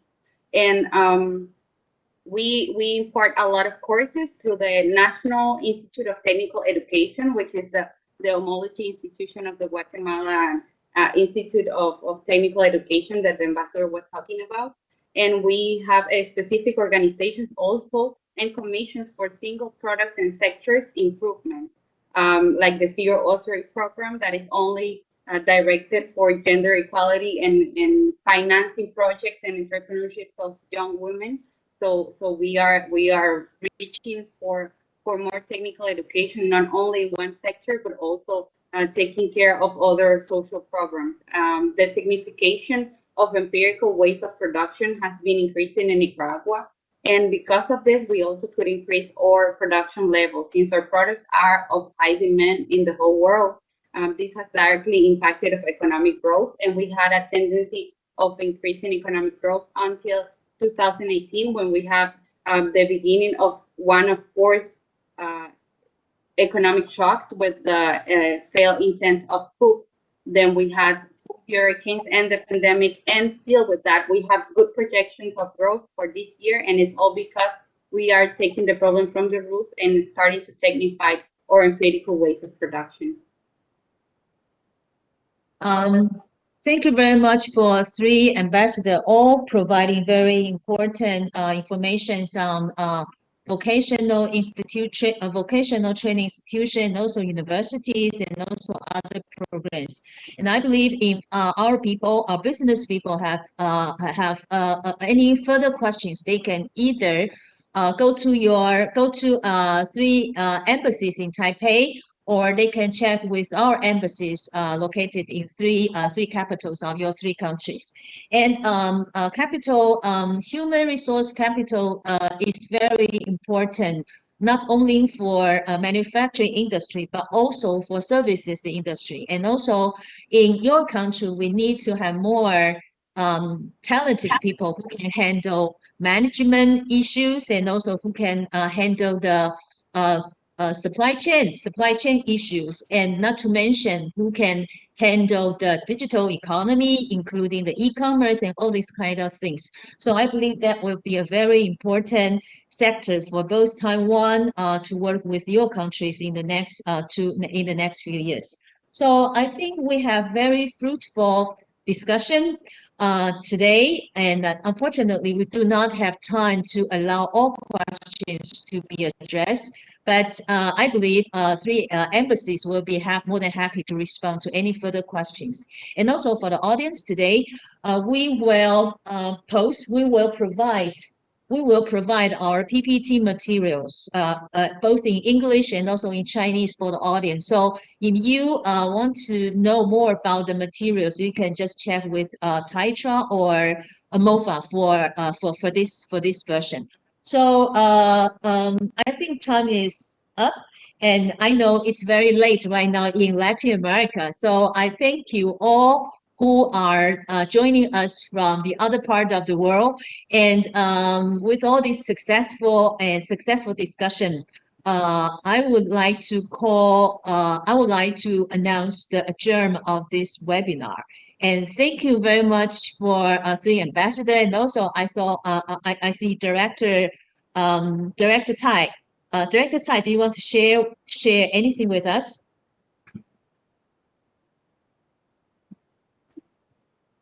Director Tai, please turn on your microphone. Please unmute your microphone. Yeah, thank you very much. I think today we have very successful event. I thank you the very supportive presentation from Dr. Xu.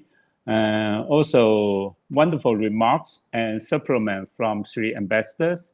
Especially, I would like to extend my appreciation to your invitation to three ministers to join today's event, to have a pre-recorded their remarks. And thank you very much. I just want to add one thing. We spent whole morning to talk about how to strengthen business opportunities between our countries. I think we're not going to do anything, just sit here and talk. So we better take action. We have this kind of talk too many times, and we don't need further talks on that.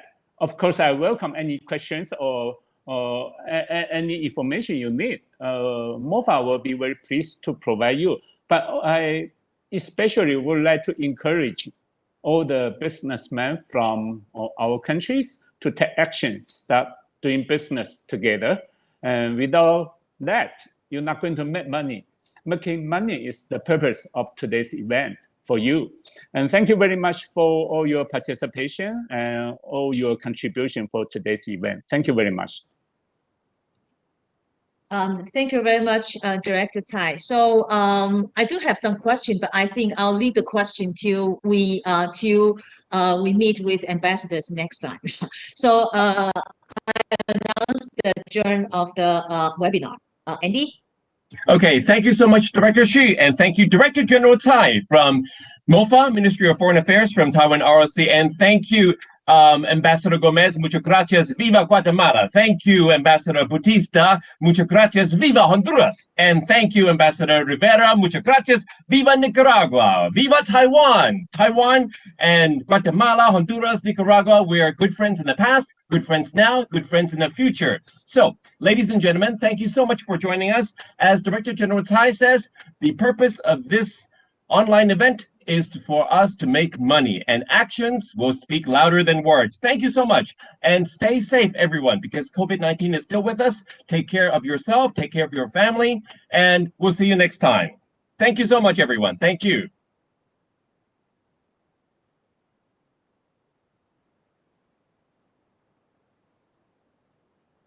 Bye-bye, ambassadors. Bye-bye. Gracias and bye-bye.